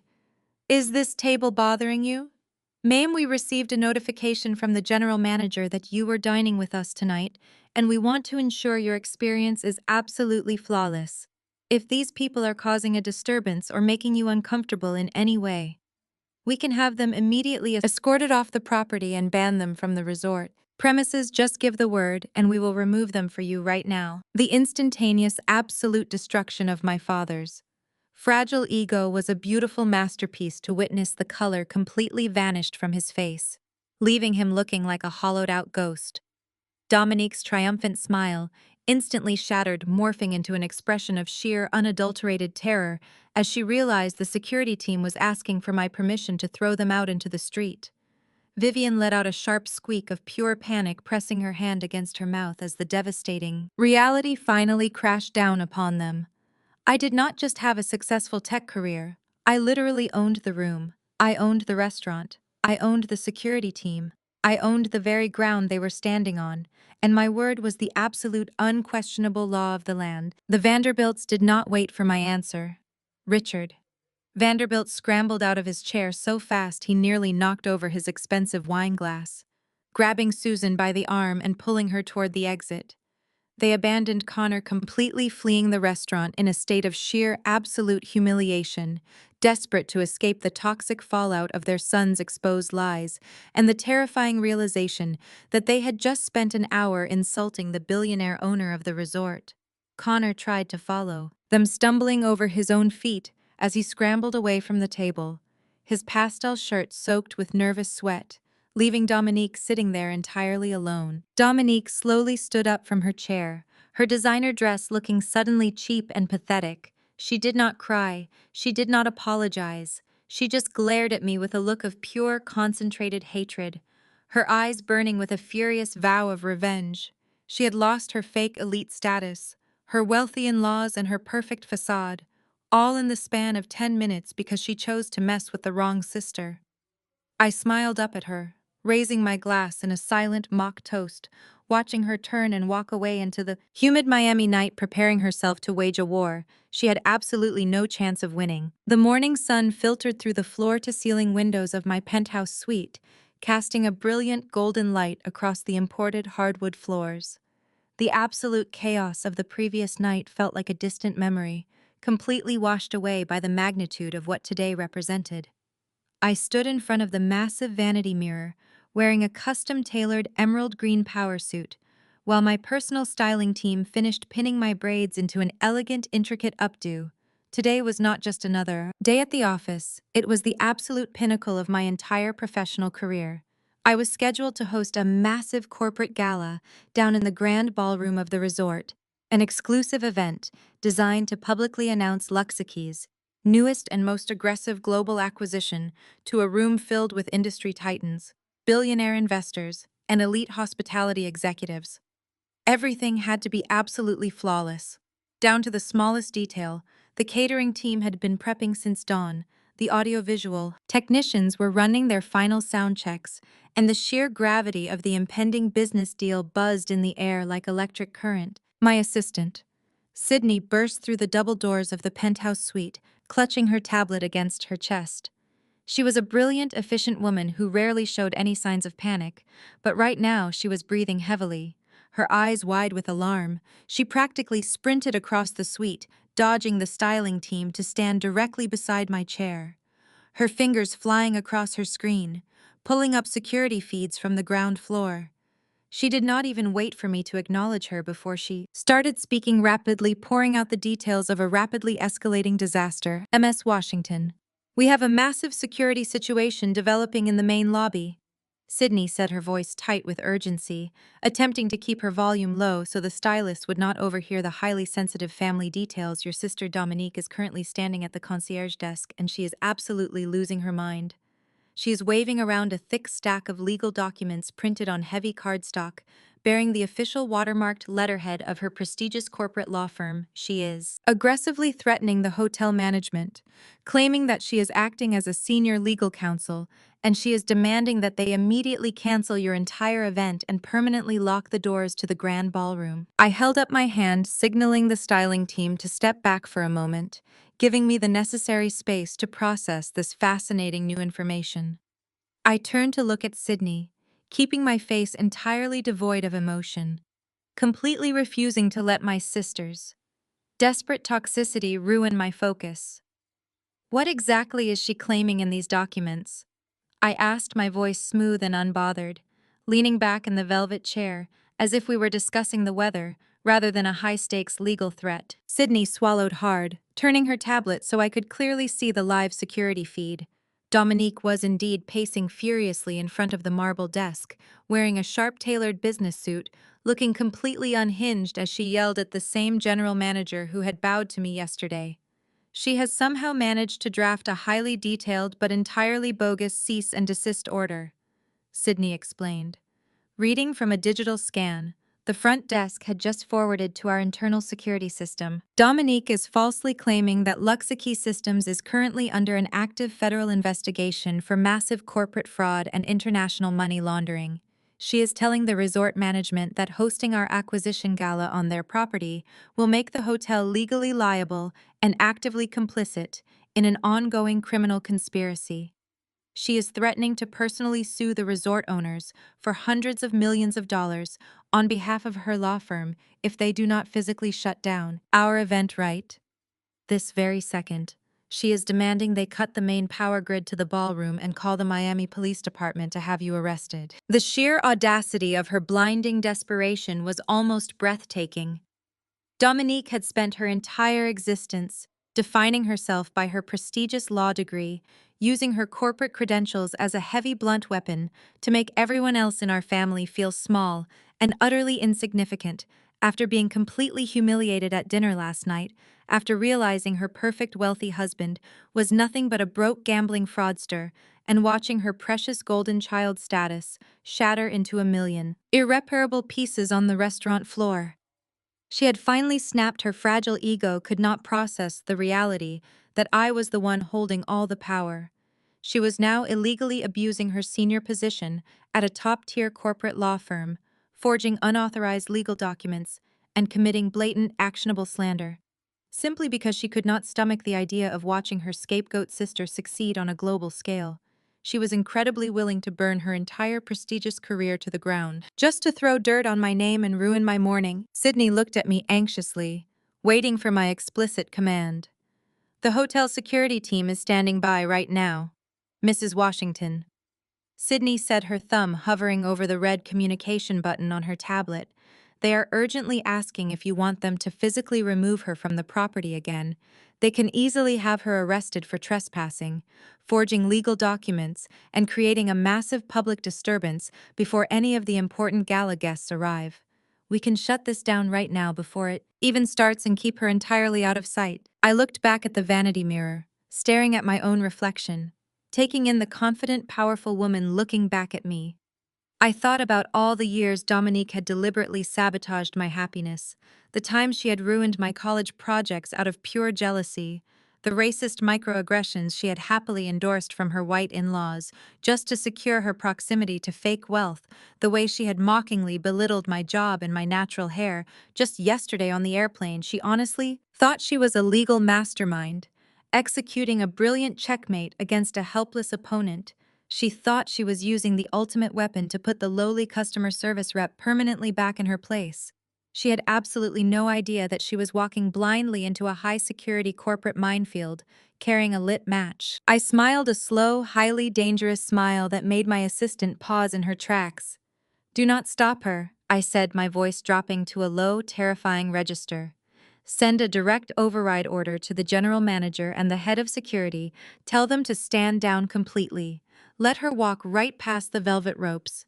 Let her carry her fake legal documents all the way down the grand staircase, and let her walk right through the main doors of the ballroom without any resistance whatsoever." Sydney looked profoundly confused, her brow furrowing in deep concern. "But Mrs. Washington, She is aggressively threatening a federal lawsuit. She is trying to publicly defame your entire company in front of our most important global investors. If she manages to get her hands on a microphone, she could cause massive reputational damage and completely derail the acquisition announcement. She cannot damage anything, I replied smoothly, standing up from the velvet chair and smoothing the crisp fabric of my emerald suit. Taking a moment to appreciate the perfect cut of the lapels, Dominique currently thinks she is staging a hostile takeover of a small petty family dinner. She does not realize she is about to commit absolute spectacular career suicide in front of the most powerful business leaders in the country, including people who pay her very salary. She wants to play the big tough corporate lawyer so badly, let her play the part. I want the heavy mahogany doors to the grand ballroom left wide open for her. I want the security guards to politely step aside when she approaches. I picked up my customized gold presentation clicker from the marble counter, tossing it lightly in the palm of my hand, feeling the perfect weight of the small instrument that would ultimately trigger her absolute destruction. Digging a massive grave takes a significant amount of time and physical effort. Sydney, I said, walking purposefully toward the penthouse doors, the clicker gripped tightly in my hand. Let us be incredibly generous today and give her a very large shovel she desperately wants to make a scene. We are going to give her the biggest, most expensive stage in the entire city. Let her in. Sydney slowly nodded, her face shifting from utter panic to a sharp, understanding smile as she comprehended the sheer magnitude of the trap I had just set. She immediately typed the stand-down orders into her tablet, clearing the path for my arrogant sister to march directly toward her own spectacular demise. I stepped onto the private elevator, my pulse beating with a steady, rhythmic calmness. The grand ballroom was waiting. The billionaire investors were waiting. The trap was perfectly primed, and the golden child was currently sprinting headfirst into the jaws of a corporate beast she could not even begin to comprehend. The morning sabotage was not a legitimate threat to my growing empire. It was simply the highly entertaining opening act of my ultimate victory lap. The morning sun filtered through the floor-to-ceiling windows of my penthouse suite, casting a brilliant golden light across the imported hardwood floors. The absolute chaos of the previous night felt like a distant memory, completely washed away by the magnitude of what today represented. I stood in front of the massive vanity mirror, wearing a custom-tailored emerald green power suit, while my personal styling team finished pinning my braids into an elegant, intricate updo. Today was not just another day at the office, it was the absolute pinnacle of my entire professional career. I was scheduled to host a massive corporate gala down in the grand ballroom of the resort, an exclusive event designed to publicly announce Luxake's newest and most aggressive global acquisition to a room filled with industry titans, billionaire investors, and elite hospitality executives. Everything had to be absolutely flawless. Down to the smallest detail, the catering team had been prepping since dawn. The audiovisual technicians were running their final sound checks, and the sheer gravity of the impending business deal buzzed in the air like electric current. My assistant, Sydney, burst through the double doors of the penthouse suite, clutching her tablet against her chest. She was a brilliant, efficient woman who rarely showed any signs of panic, but right now she was breathing heavily, her eyes wide with alarm. She practically sprinted across the suite, dodging the styling team to stand directly beside my chair, her fingers flying across her screen, pulling up security feeds from the ground floor. She did not even wait for me to acknowledge her before she started speaking rapidly, pouring out the details of a rapidly escalating disaster. Ms. Washington, we have a massive security situation developing in the main lobby. Sydney, said, her voice tight with urgency, attempting to keep her volume low so the stylists would not overhear the highly sensitive family details. Your sister Dominique is currently standing at the concierge desk, and she is absolutely losing her mind. She is waving around a thick stack of legal documents printed on heavy cardstock, bearing the official watermarked letterhead of her prestigious corporate law firm. She is aggressively threatening the hotel management, claiming that she is acting as a senior legal counsel, and she is demanding that they immediately cancel your entire event and permanently lock the doors to the grand ballroom. I held up my hand, signaling the styling team to step back for a moment, giving me the necessary space to process this fascinating new information. I turned to look at Sydney, keeping my face entirely devoid of emotion, completely refusing to let my sister's desperate toxicity ruin my focus. What exactly is she claiming in these documents?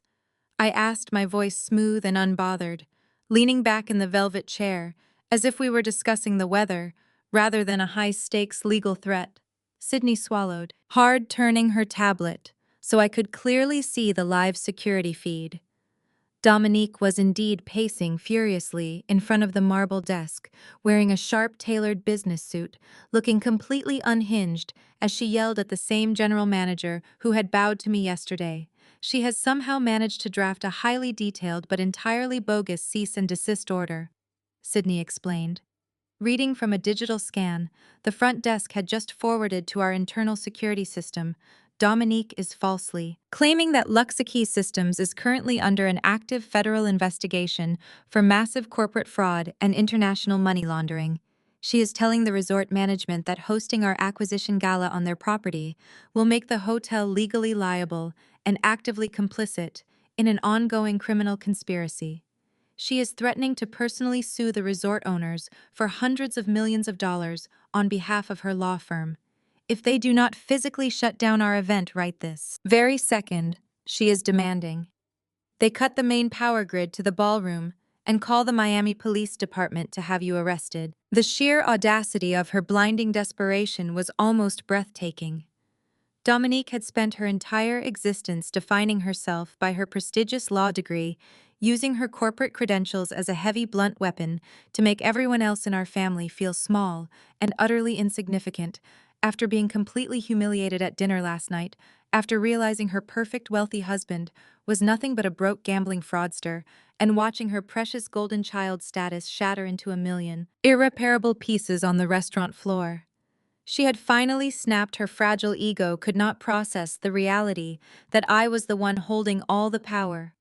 She was now illegally abusing her senior position at a top-tier corporate law firm, forging unauthorized legal documents and committing blatant actionable slander, simply because she could not stomach the idea of watching her scapegoat sister succeed on a global scale.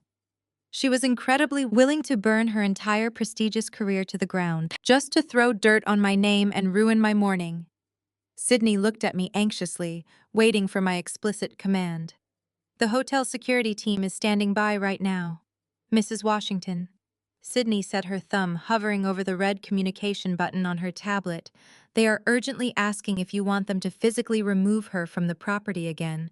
They can easily have her arrested for trespassing, forging legal documents, and creating a massive public disturbance before any of the important gala guests arrive. We can shut this down right now before it even starts, and keep her entirely out of sight. I looked back at the vanity mirror, staring at my own reflection, taking in the confident, powerful woman looking back at me. I thought about all the years Dominique had deliberately sabotaged my happiness, the times she had ruined my college projects out of pure jealousy, the racist microaggressions she had happily endorsed from her white in-laws just to secure her proximity to fake wealth, the way she had mockingly belittled my job and my natural hair just yesterday on the airplane. She honestly thought she was a legal mastermind, executing a brilliant checkmate against a helpless opponent. She thought she was using the ultimate weapon to put the lowly customer service rep permanently back in her place. She had absolutely no idea that she was walking blindly into a high-security corporate minefield carrying a lit match. I smiled, a slow, highly dangerous smile that made my assistant pause in her tracks. "Do not stop her," I said, my voice dropping to a low, terrifying register. "Send a direct override order to the general manager and the head of security. Tell them to stand down completely. Let her walk right past the velvet ropes.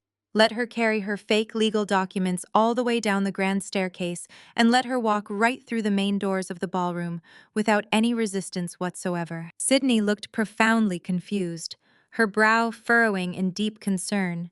"But Mrs. Washington, she is aggressively threatening a federal lawsuit.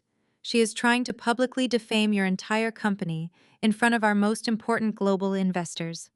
If she manages to get her hands on a microphone, she could cause massive reputational damage and completely derail the acquisition announcement."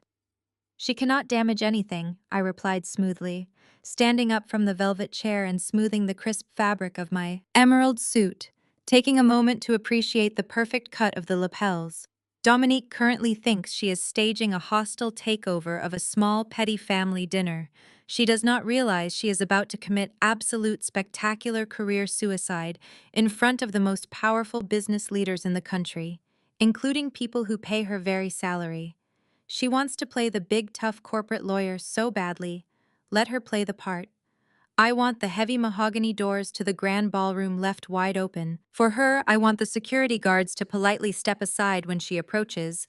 I picked up my customized gold presentation clicker from the marble counter, tossing it lightly in the palm of my hand, feeling the perfect weight of the small instrument that would ultimately trigger her absolute destruction. Digging a massive grave takes a significant amount of time and physical effort. Sydney, I said, walking purposefully toward the penthouse doors. Doors the clicker gripped tightly in my hand.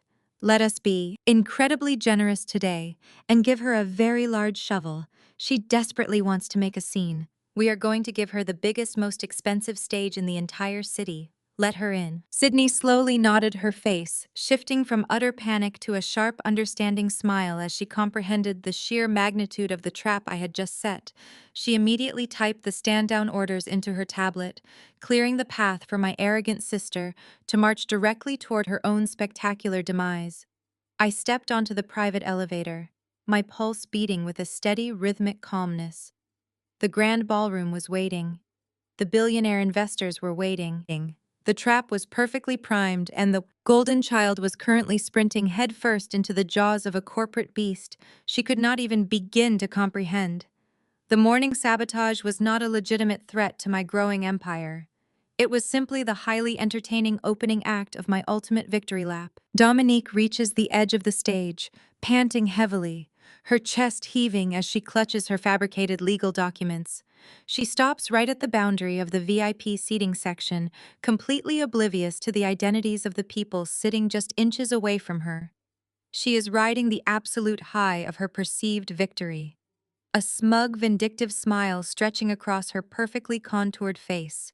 She truly believes she has just executed the ultimate corporate takedown, stopping my acquisition. Announcement dead in its tracks. She thinks she has won the war. She lowers the megaphone, slightly catching her breath, preparing to unleash her final verbal assault against my company right in front of my investors. She is so completely blinded by her own arrogant desperation that she fails to notice the absolute deathly silence that has blanketed the massive grand ballroom. The billionaires, the tech moguls, the international hospitality executives, none of them are whispering or pulling out their phones to record a viral moment.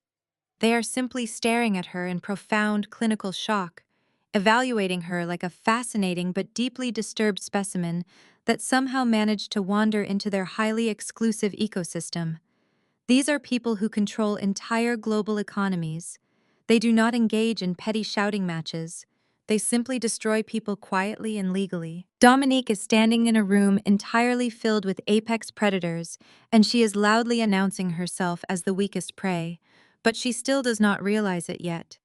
She steps forward, raising the forged cease and desist order into the air, pointing a shaking manicured finger directly at my face as I stand comfortably behind the acrylic podium. I lean forward, resting my hands on the edges of the podium, bringing my mouth just an inch away from the microphone. The high-definition audio system picks up the soft intake of my breath, amplifying the quiet, calm confidence of my demeanor across the massive space, overriding any lingering echoes of her unhinged, screaming Dominique. I say, my voice smooth and resonant, completely devoid of any anger or panic, rolling over the silent crowd like a velvet wave. You seem incredibly eager to discuss the complex legal liabilities surrounding my company and this resort property. But before you continue making any more defamatory statements on the public record, I think there is someone sitting right in front of you that you desperately need to acknowledge. I raise my hand, slowly extending my index finger to point directly downward at the very center of the front row, the absolute most prestigious VIP seat in the entire Gala. Dominique's eyes instinctively follow my gesture, leaving my face and looking down into the audience. Her gaze sweeps over the plush velvet chairs and finally lands on the man sitting directly in front of the podium, just 3 feet away from where she is standing. Grasping her fake legal documents, the smug, victorious smile completely freezes on her face, the aggressive, triumphant energy instantly evaporating from her posture, leaving behind a hollow shell of absolute, unadulterated terror. The man sitting in the center seat is older, distinguished, and radiating an aura of terrifying corporate authority. He is wearing a bespoke dark navy suit, his posture perfectly rigid, his hands resting on top of a leather portfolio, resting in his lap. He is not just any random investor or hospitality executive. He is Mr. Hawthorne, the absolute undisputed managing partner and chief executive officer of the very same prestigious corporate law firm that employs Dominique. He is the man who signs her paychecks, the man who controls her entire career trajectory, the man who expects absolute flawless perfection and unyielding discretion from every single attorney who operates under his highly respected banner, and he is currently staring at his senior corporate lawyer with an expression of such profound, utter disgust and horror that it could freeze boiling water. Dominique's mouth opens, but no sound comes out. The fake cease and desist order in her hand begins to tremble violently as her fingers lose their strength. Her legal mind, the one thing she has always prided herself on, the one weapon she has always used to make me feel small, is rapidly calculating the absolute catastrophic magnitude of the error she has just made. She knows exactly how exclusive Mr. Hawthorne's clientele is. She knows that he only personally attends events for the firm's most lucrative, most important corporate entities. The realization hits her physical body like a freight train. She begins to stumble backward, her designer heels catching awkwardly on the thick carpet as she tries to put physical distance between herself and the boss she just completely humiliated in front of his peers. I lean closer into the microphone, making sure every single person in the massive ballroom hears exactly what I have to say next. Dominique, I would like you to formally meet my lead legal counsel. I believe he is your boss. I let the words hang in the heavy air, watching them strike her like physical blows. Mr. Hawthorne and his incredible team have spent the last 8 months tirelessly drafting the non-disclosure agreements, the merger and acquisition paperwork, and the massive financial transition. Documents for Luxakeys, global expansion. They are the sole reason this entire corporate gala is happening today, and my company is currently their firm's biggest, most lucrative corporate client, bringing in tens of millions of dollars in billable hours alone. The color completely drains from Dominique's face, leaving her looking like a hollowed-out ghost. She looks down at the stack of heavy cardstock in her hands, the fake legal documents she forged using her firm's official watermarked letterhead, the very documents she just waved in the air while screaming that my company was a fraudulent scam, actively under federal investigation. She just used her firm's pristine reputation to publicly slander and falsely accuse their own billion-dollar client of international money laundering and corporate fraud. She did this on a stage surrounded by the world's media and top investors, while the managing partner of her firm sat in the front row, watching her commit spectacular actionable career suicide. Connor finally manages to catch up to her, jogging awkwardly down the center aisle, his pastel shirt still stained with nervous sweat from the previous night. He reaches out to grab Dominique's arm, completely oblivious to the catastrophic tension radiating between his wife and the terrifying man sitting in the front row. "Babe, what is going on?" Connor whispers loudly, his voice cracking with lingering panic. "Why did you stop talking? Read the papers. Show them the papers. Let us shut this thing down and get out of here." He tries to pull the forged documents from her hands, but Dominique violently snatches them away, clutching them to her chest, as if she can somehow hide the evidence of her massive crime. Mr. Hawthorne slowly stands up from his velvet chair. The movement is incredibly deliberate, devoid of any rushed emotion. He does not yell. He does not lose his temper, like my family does when they are upset. He simply straightens his suit jacket and looks at Dominique with eyes that resemble shards of broken glass. "Dominique," he says, his voice incredibly quiet, yet carrying enough lethal corporate authority to make Connor immediately take 3 steps backward away from his wife. "What exactly do you think you are doing here? wearing this firm's credentials and waving unauthorized documents bearing my letterhead. You are a senior associate at my firm, and you are currently trespassing on a private corporate event, screaming defamatory accusations at our most valuable client. Dominique cannot breathe. She is physically shaking her mouth, opening and closing as she tries to formulate any possible legal defense, any excuse to justify her unhinged behavior. But there is absolutely no defense for what she has done. There is no loophole. There is no manipulating this narrative to make herself the victim. She cannot blame this on me. She cannot blame this on our parents. She cannot hide behind her golden child status. She is standing entirely alone in the harsh, unforgiving light of reality and the entire fake elite world she has spent her whole life desperately trying to claw her way into, is currently watching her burn it all to the ground with her own two hands. She just proved to the exact white corporate power structure she worshipped that she was nothing but a chaotic liability, ruining her entire professional legacy forever. Mr. Hawthorne's lethal reprimand hangs in the stagnant air of the grand ballroom, completely suffocating the remaining traces of Dominique's arrogance. She looks down at the forged documents in her trembling hands, finally realizing that the heavy cardstock is not a weapon of destruction, but rather her own professional death warrant. The billionaire investors and elite tech moguls sitting in the plush velvet chairs around her do not offer a single ounce of sympathy or pity. They simply stare at her with cold, calculating judgment. Watching a supposedly senior corporate lawyer self-destruct in the most spectacular and public manner possible. Her entire body begins to visibly shake, the pristine tailoring of her designer business suit suddenly looking like a poorly fitted costume on a terrified child playing dress-up. She tries to take a step back, but her legs refuse to cooperate, keeping her frozen right in front of the man who holds her entire future in the palm of his hand. I do not interrupt the beautiful, agonizing silence right away.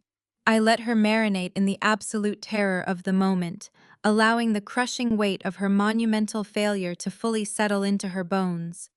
The ambient lighting of the ballroom reflects off the crystal chandeliers, casting long, sharp shadows across her panicked face. I look down at the customized gold presentation clicker, resting comfortably in the palm of my hand, feeling the smooth, cool metal against my skin. This tiny instrument holds the power to completely reshape the global luxury hospitality market and simultaneously obliterate the last remaining fragment of my sister's unearned superiority. I slowly raise my hand, bringing the clicker into full view, and press my thumb down on the primary button, executing the final command of my masterfully orchestrated trap. The massive high-definition LED screens spanning the entire width of the stage behind me instantly ignite, flooding the darkened ballroom with a brilliant cascading wave of crisp white and deep emerald green light. The sudden visual explosion forces Dominique and Connor to squint their eyes, blinking rapidly against the blinding illumination. The custom graphics, flawlessly designed by my internal creative team, swirl across the digital canvas before locking into place, displaying a massive, bold headline that completely dominates the room. Luxury Systems officially finalizes $10 billion global acquisition of the entire premier resort chain network. The astronomical financial figures and the sleek corporate logos project, an aura of absolute untouchable power, confirming my status as one of the most formidable forces in the international tech industry. A collective murmur of profound awe and immediate respect ripples through the crowd of elite investors and hospitality tycoons. They begin to nod in quiet approval, recognizing the sheer magnitude of the historic business merger I have just successfully executed. But Dominique does not look impressed. She looks physically ill, her eyes darting frantically across the glowing screens, reading the details of the acquisition over and over again, as if hoping the words will somehow magically change. She slowly turns her head back toward me, her mouth hanging open in a silent scream, as the final puzzle piece of her impending doom finally clicks into place inside her desperate, panicked brain. She is beginning to comprehend the sheer scale of the Leviathan she just blindly attacked. I lean comfortably into the microphone, my voice echoing with a calm, terrifying clarity across the cavernous room. You see, Dominique, I continue ensuring that every single highly influential person in this building hears exactly how incompetent she truly is.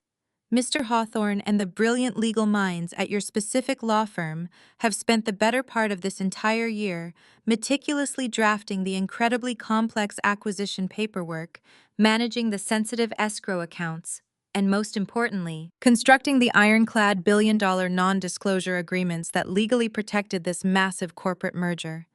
They represent my company, they protect my interests, and they are legally bound to uphold the absolute pristine reputation of Luxikey Systems through every single phase of this highly sensitive international transaction. The realization hits her so hard she physically staggers, the fake legal documents slipping from her sweaty fingers and fluttering down onto the thick carpet. You just stormed into a private corporate event, waving forged documents and screaming through a stolen megaphone that my company is a fraudulent scam, actively under federal investigation.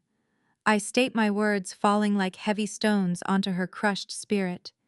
You just stood in front of the global media and the most powerful investors on earth and publicly slandered your own firm's biggest client. You did not just humiliate yourself. Dominique, you blatantly violated a billion-dollar non-disclosure agreement on a public stage, committing an act of professional sabotage. So extreme it will undoubtedly be taught in law schools as a cautionary tale of unprecedented legal malpractice. You deliberately attempted to use the hotel's legal liabilities to forcibly shut down the very gala your firm was hired to protect. I continue, my voice dripping with cold, analytical precision. You thought you were executing a brilliant personal vendetta against your younger sister, but in reality you just exposed your firm to catastrophic legal and financial liability. Mr. Hawthorne is not just looking at a rogue employee throwing a tantrum. He is looking at a walking multi-million-dollar lawsuit. Senior associate who is so incredibly emotionally unstable and toxically jealous that she would willingly jeopardize a historic corporate merger just to satisfy her own petty, desperate need for validation. You have transformed yourself from a supposed asset into the most dangerous liability this firm has ever encountered. Connor, who has been standing just a few feet behind her, frozen in a state of absolute panicked paralysis, suddenly begins to comprehend the terrifying reality of their situation. He looks at the glowing screens detailing the billion-dollar acquisition and then looks down at the forged papers scattered across the floor. His mind, which is entirely consumed by his crippling gambling debts and his desperate need for constant financial bailouts, finally processes the fact that his wife is no longer a high-earning corporate lawyer. She is a massive legal target who is about to be sued into absolute oblivion by her own firm. The endless well of money he has been secretly draining to fund his fake elite finance. Bro lifestyle has just been permanently cemented. Shut. There will be no more platinum credit cards, no more luxury vacations, and absolutely no way to pay off the dangerous offshore bookies hunting him down. The arrogant swagger completely vanishes from Connor's posture, replaced by the primal cowardly instinct of a rat fleeing a sinking ship. He physically takes a large step backward, putting undeniable distance between himself and his hyperventilating wife. He does not reach out to comfort her. He does not try to defend her against Mr. Hawthorne's lethal glare. He simply looks at Dominique with an expression of pure selfish terror, realizing that he is legally tied to a woman who is about to face complete financial and professional ruin.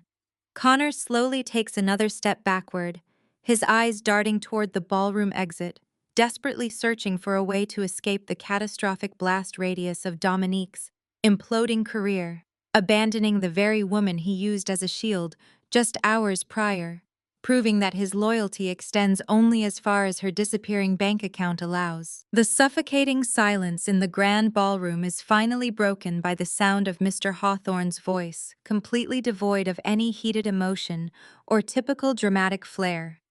His tone is chillingly calm, carrying the absolute lethal weight of a seasoned corporate executioner. Dominique, he says, looking at her as if she is nothing more than a temporary clerical error that has already been corrected. Your employment at my firm is terminated. Effective immediately.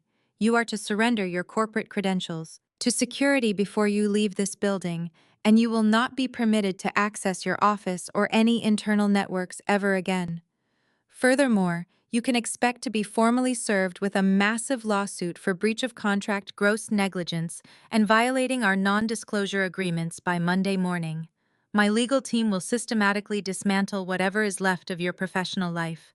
You are entirely finished in this industry. Mr. Hawthorne does not wait for an apology or an explanation because there is absolutely nothing she can say to justify her unhinged public sabotage.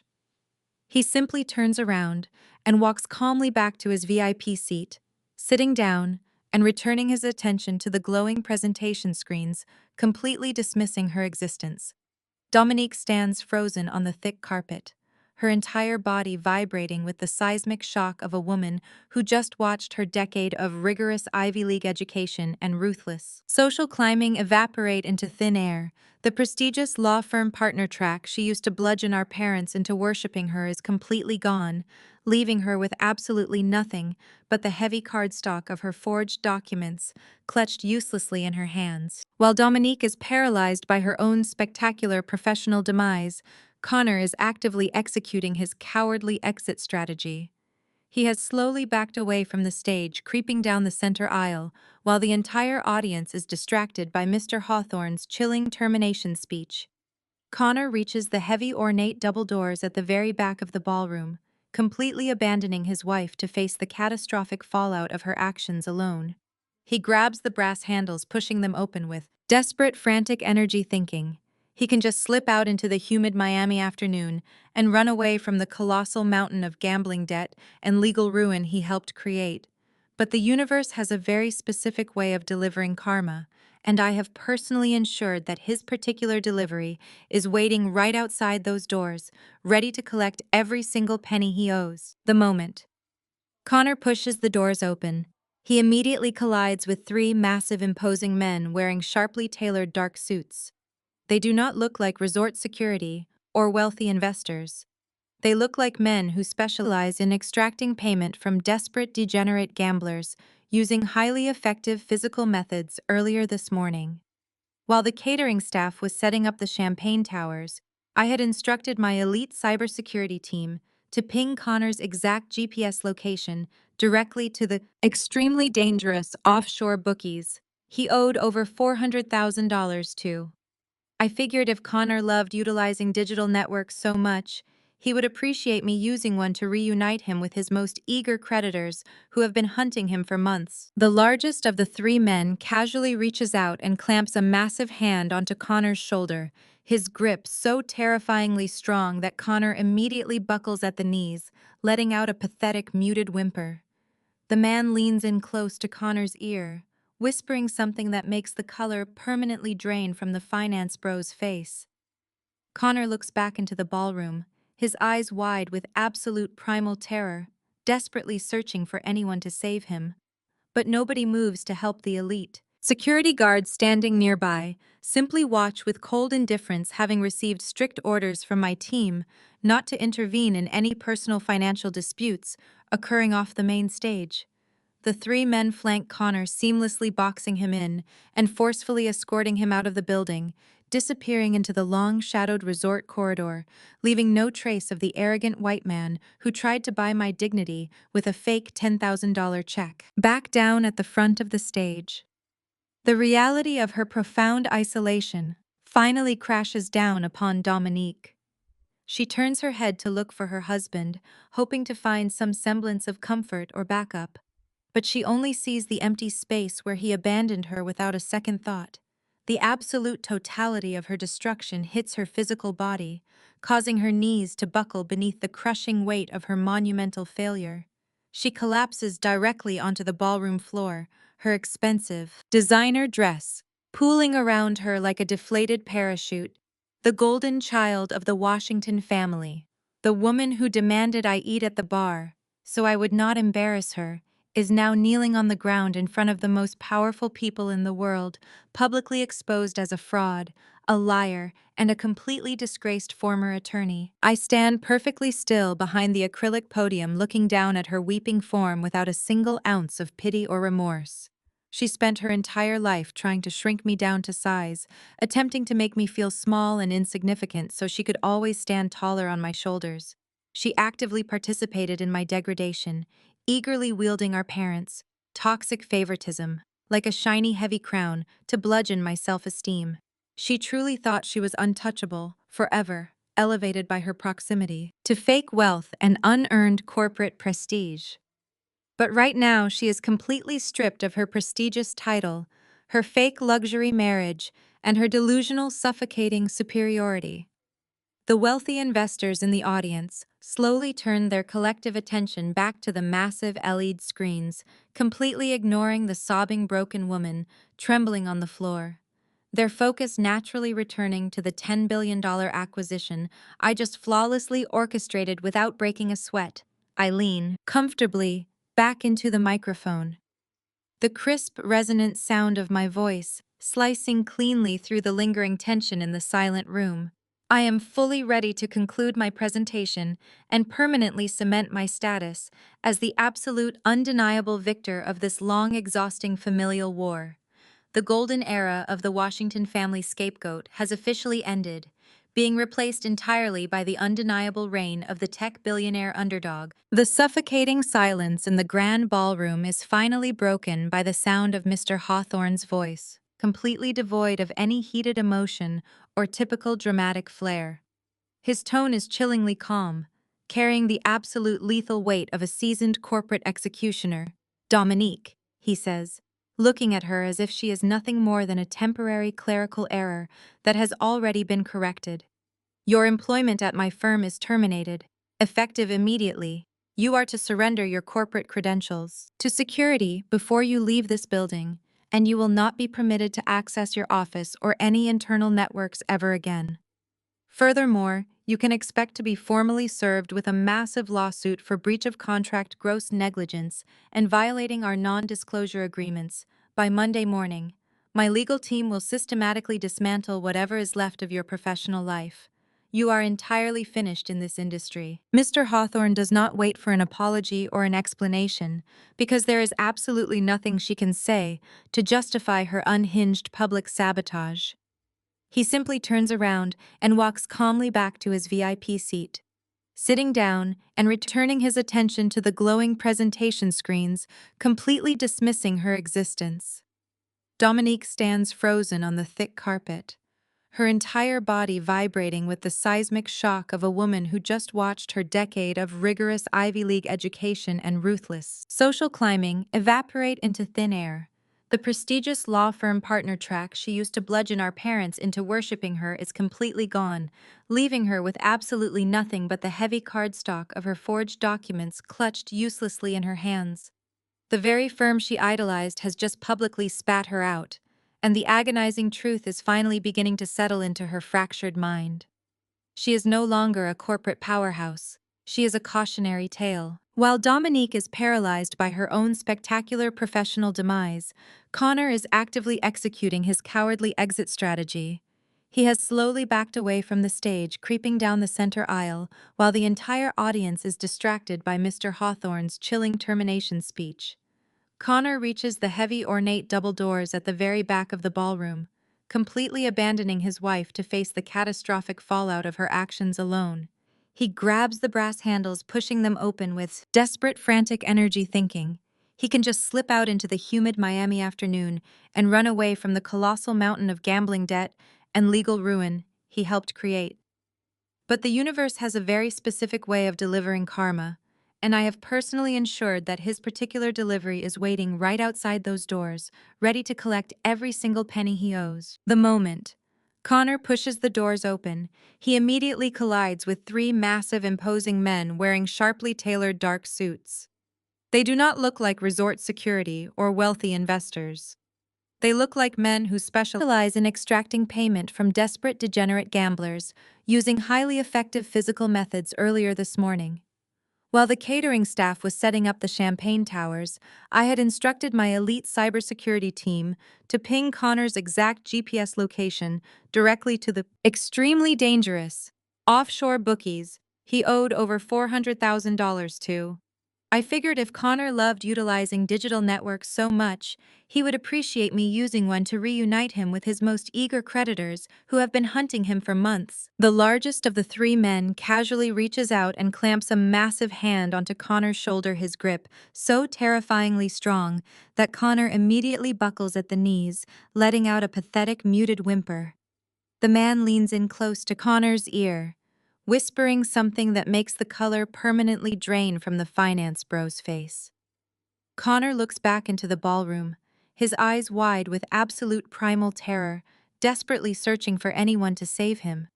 But nobody moves to help the elite. Security guards standing nearby simply watch with cold indifference, having received strict orders from my team not to intervene in any personal financial disputes occurring off the main stage. The three men flank Connor, seamlessly boxing him in and forcefully escorting him out of the building, disappearing into the long, shadowed resort corridor, leaving no trace of the arrogant white man who tried to buy my dignity with a fake $10,000 check. Back down at the front of the stage, the reality of her profound isolation finally crashes down upon Dominique. She turns her head to look for her husband, hoping to find some semblance of comfort or backup. But she only sees the empty space where he abandoned her without a second thought. The absolute totality of her destruction hits her physical body, causing her knees to buckle beneath the crushing weight of her monumental failure. She collapses directly onto the ballroom floor, her expensive, designer dress pooling around her like a deflated parachute. The golden child of the Washington family, the woman who demanded I eat at the bar, so I would not embarrass her, is now kneeling on the ground in front of the most powerful people in the world, publicly exposed as a fraud, a liar, and a completely disgraced former attorney. I stand perfectly still behind the acrylic podium, looking down at her weeping form without a single ounce of pity or remorse.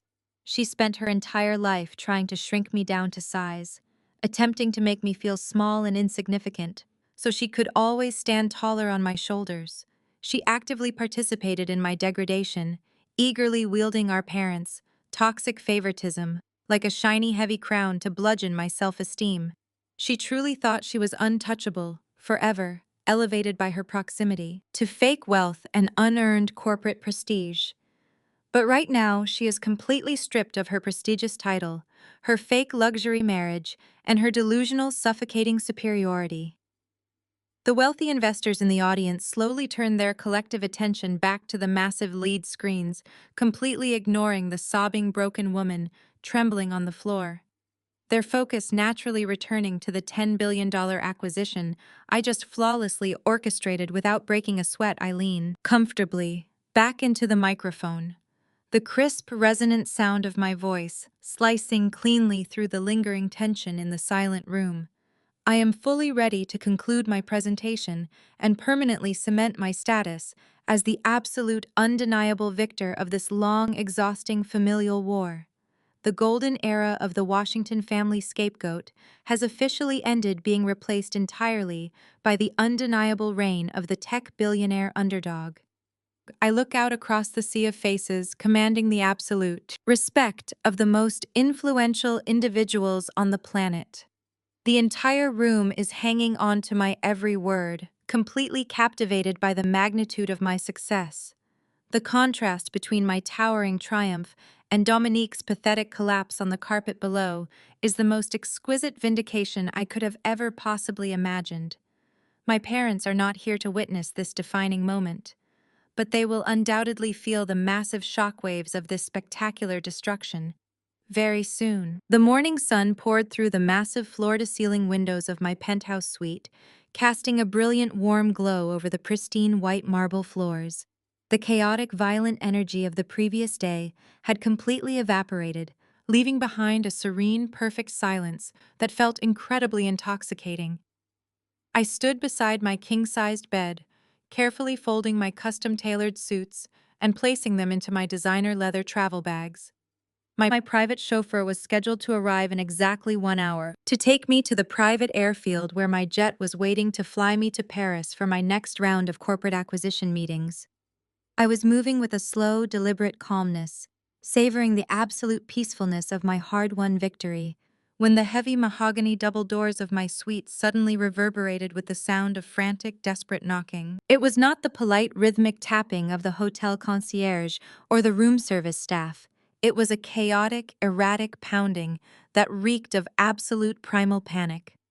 I zipped my luggage closed and walked slowly across the expansive living area, the thick plush carpet silencing my footsteps.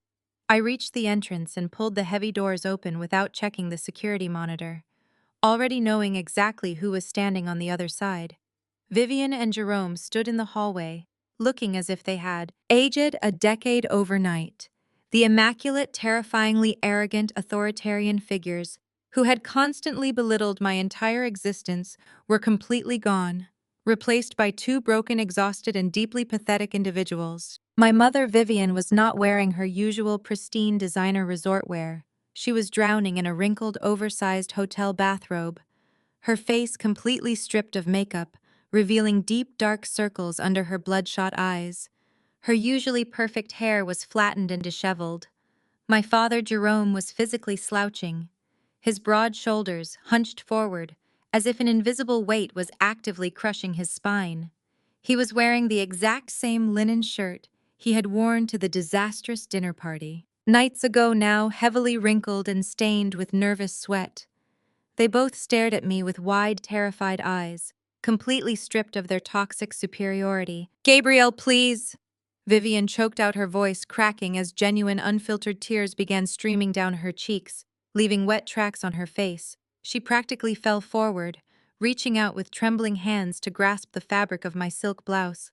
But I took a calculated step backward, refusing to let her touch me. "You have to help us, Gabrielle. You are the only one who can fix this massive nightmare. Your sister is in her hotel room, completely catatonic.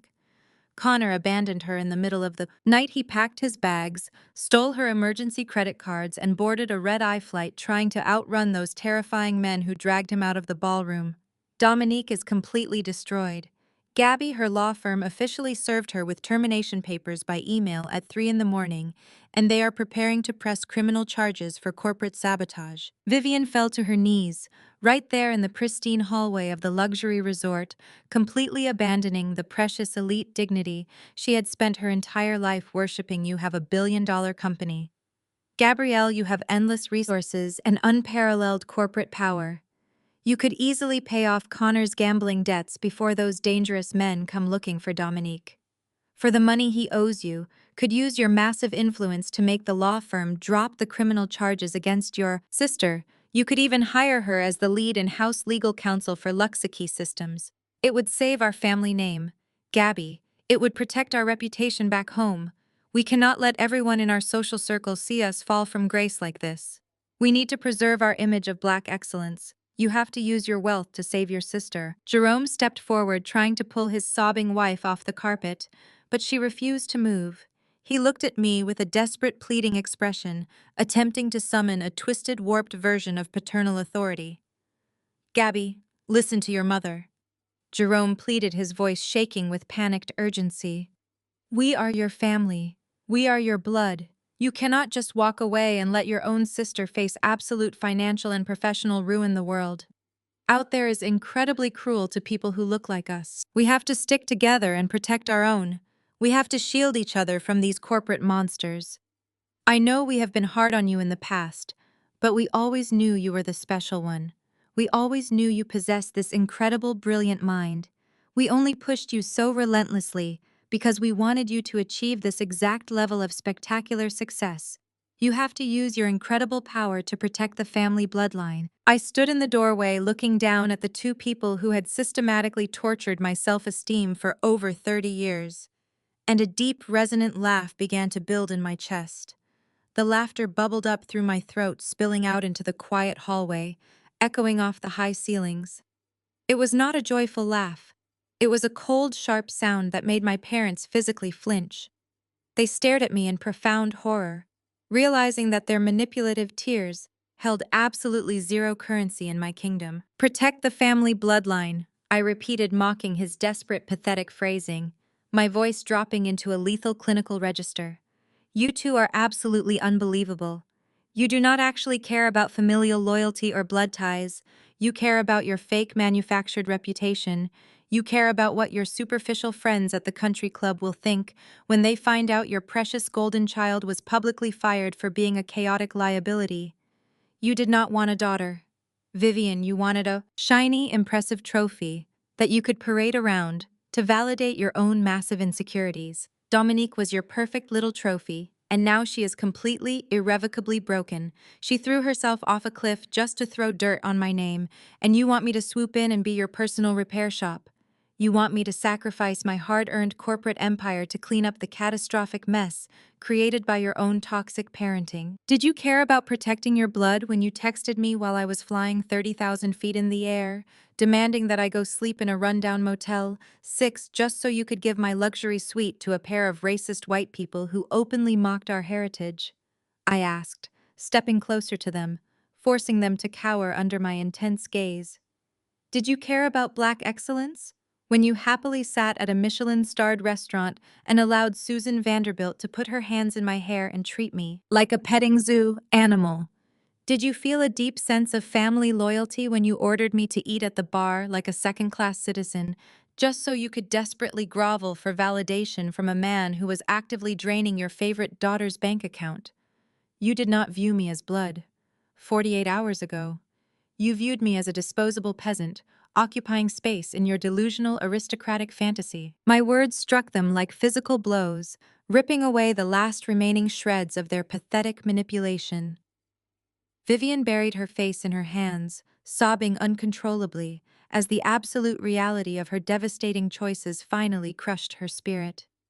Jerome looked down at the marble floor, his shoulders shaking, realizing that his desperate attempts to rewrite history and claim credit for my success were completely futile.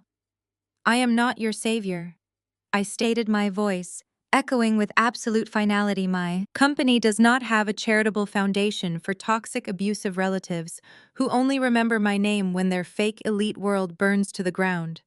You bet your entire existence on the wrong horse, and now you are going to sit in the ashes of your own making. The story illustrates that seeking validation from those who consistently devalue you is a futile cycle. True power lies in defining your own worth independent of external labels or social status. When you stop chasing acceptance from toxic individuals, you reclaim your agency. Confronting hypocrisy requires courage, but it is ultimately liberating. By rejecting the roles forced upon you and standing firmly in your own achievements, you fundamentally shift the balance of power. Never sacrifice your dignity to appease people who prioritize empty prestige over your authentic, valuable presence. Your success is your best defense. Reclaim your narrative today. Share this story with someone who needs a powerful reminder that their worth is non-negotiable.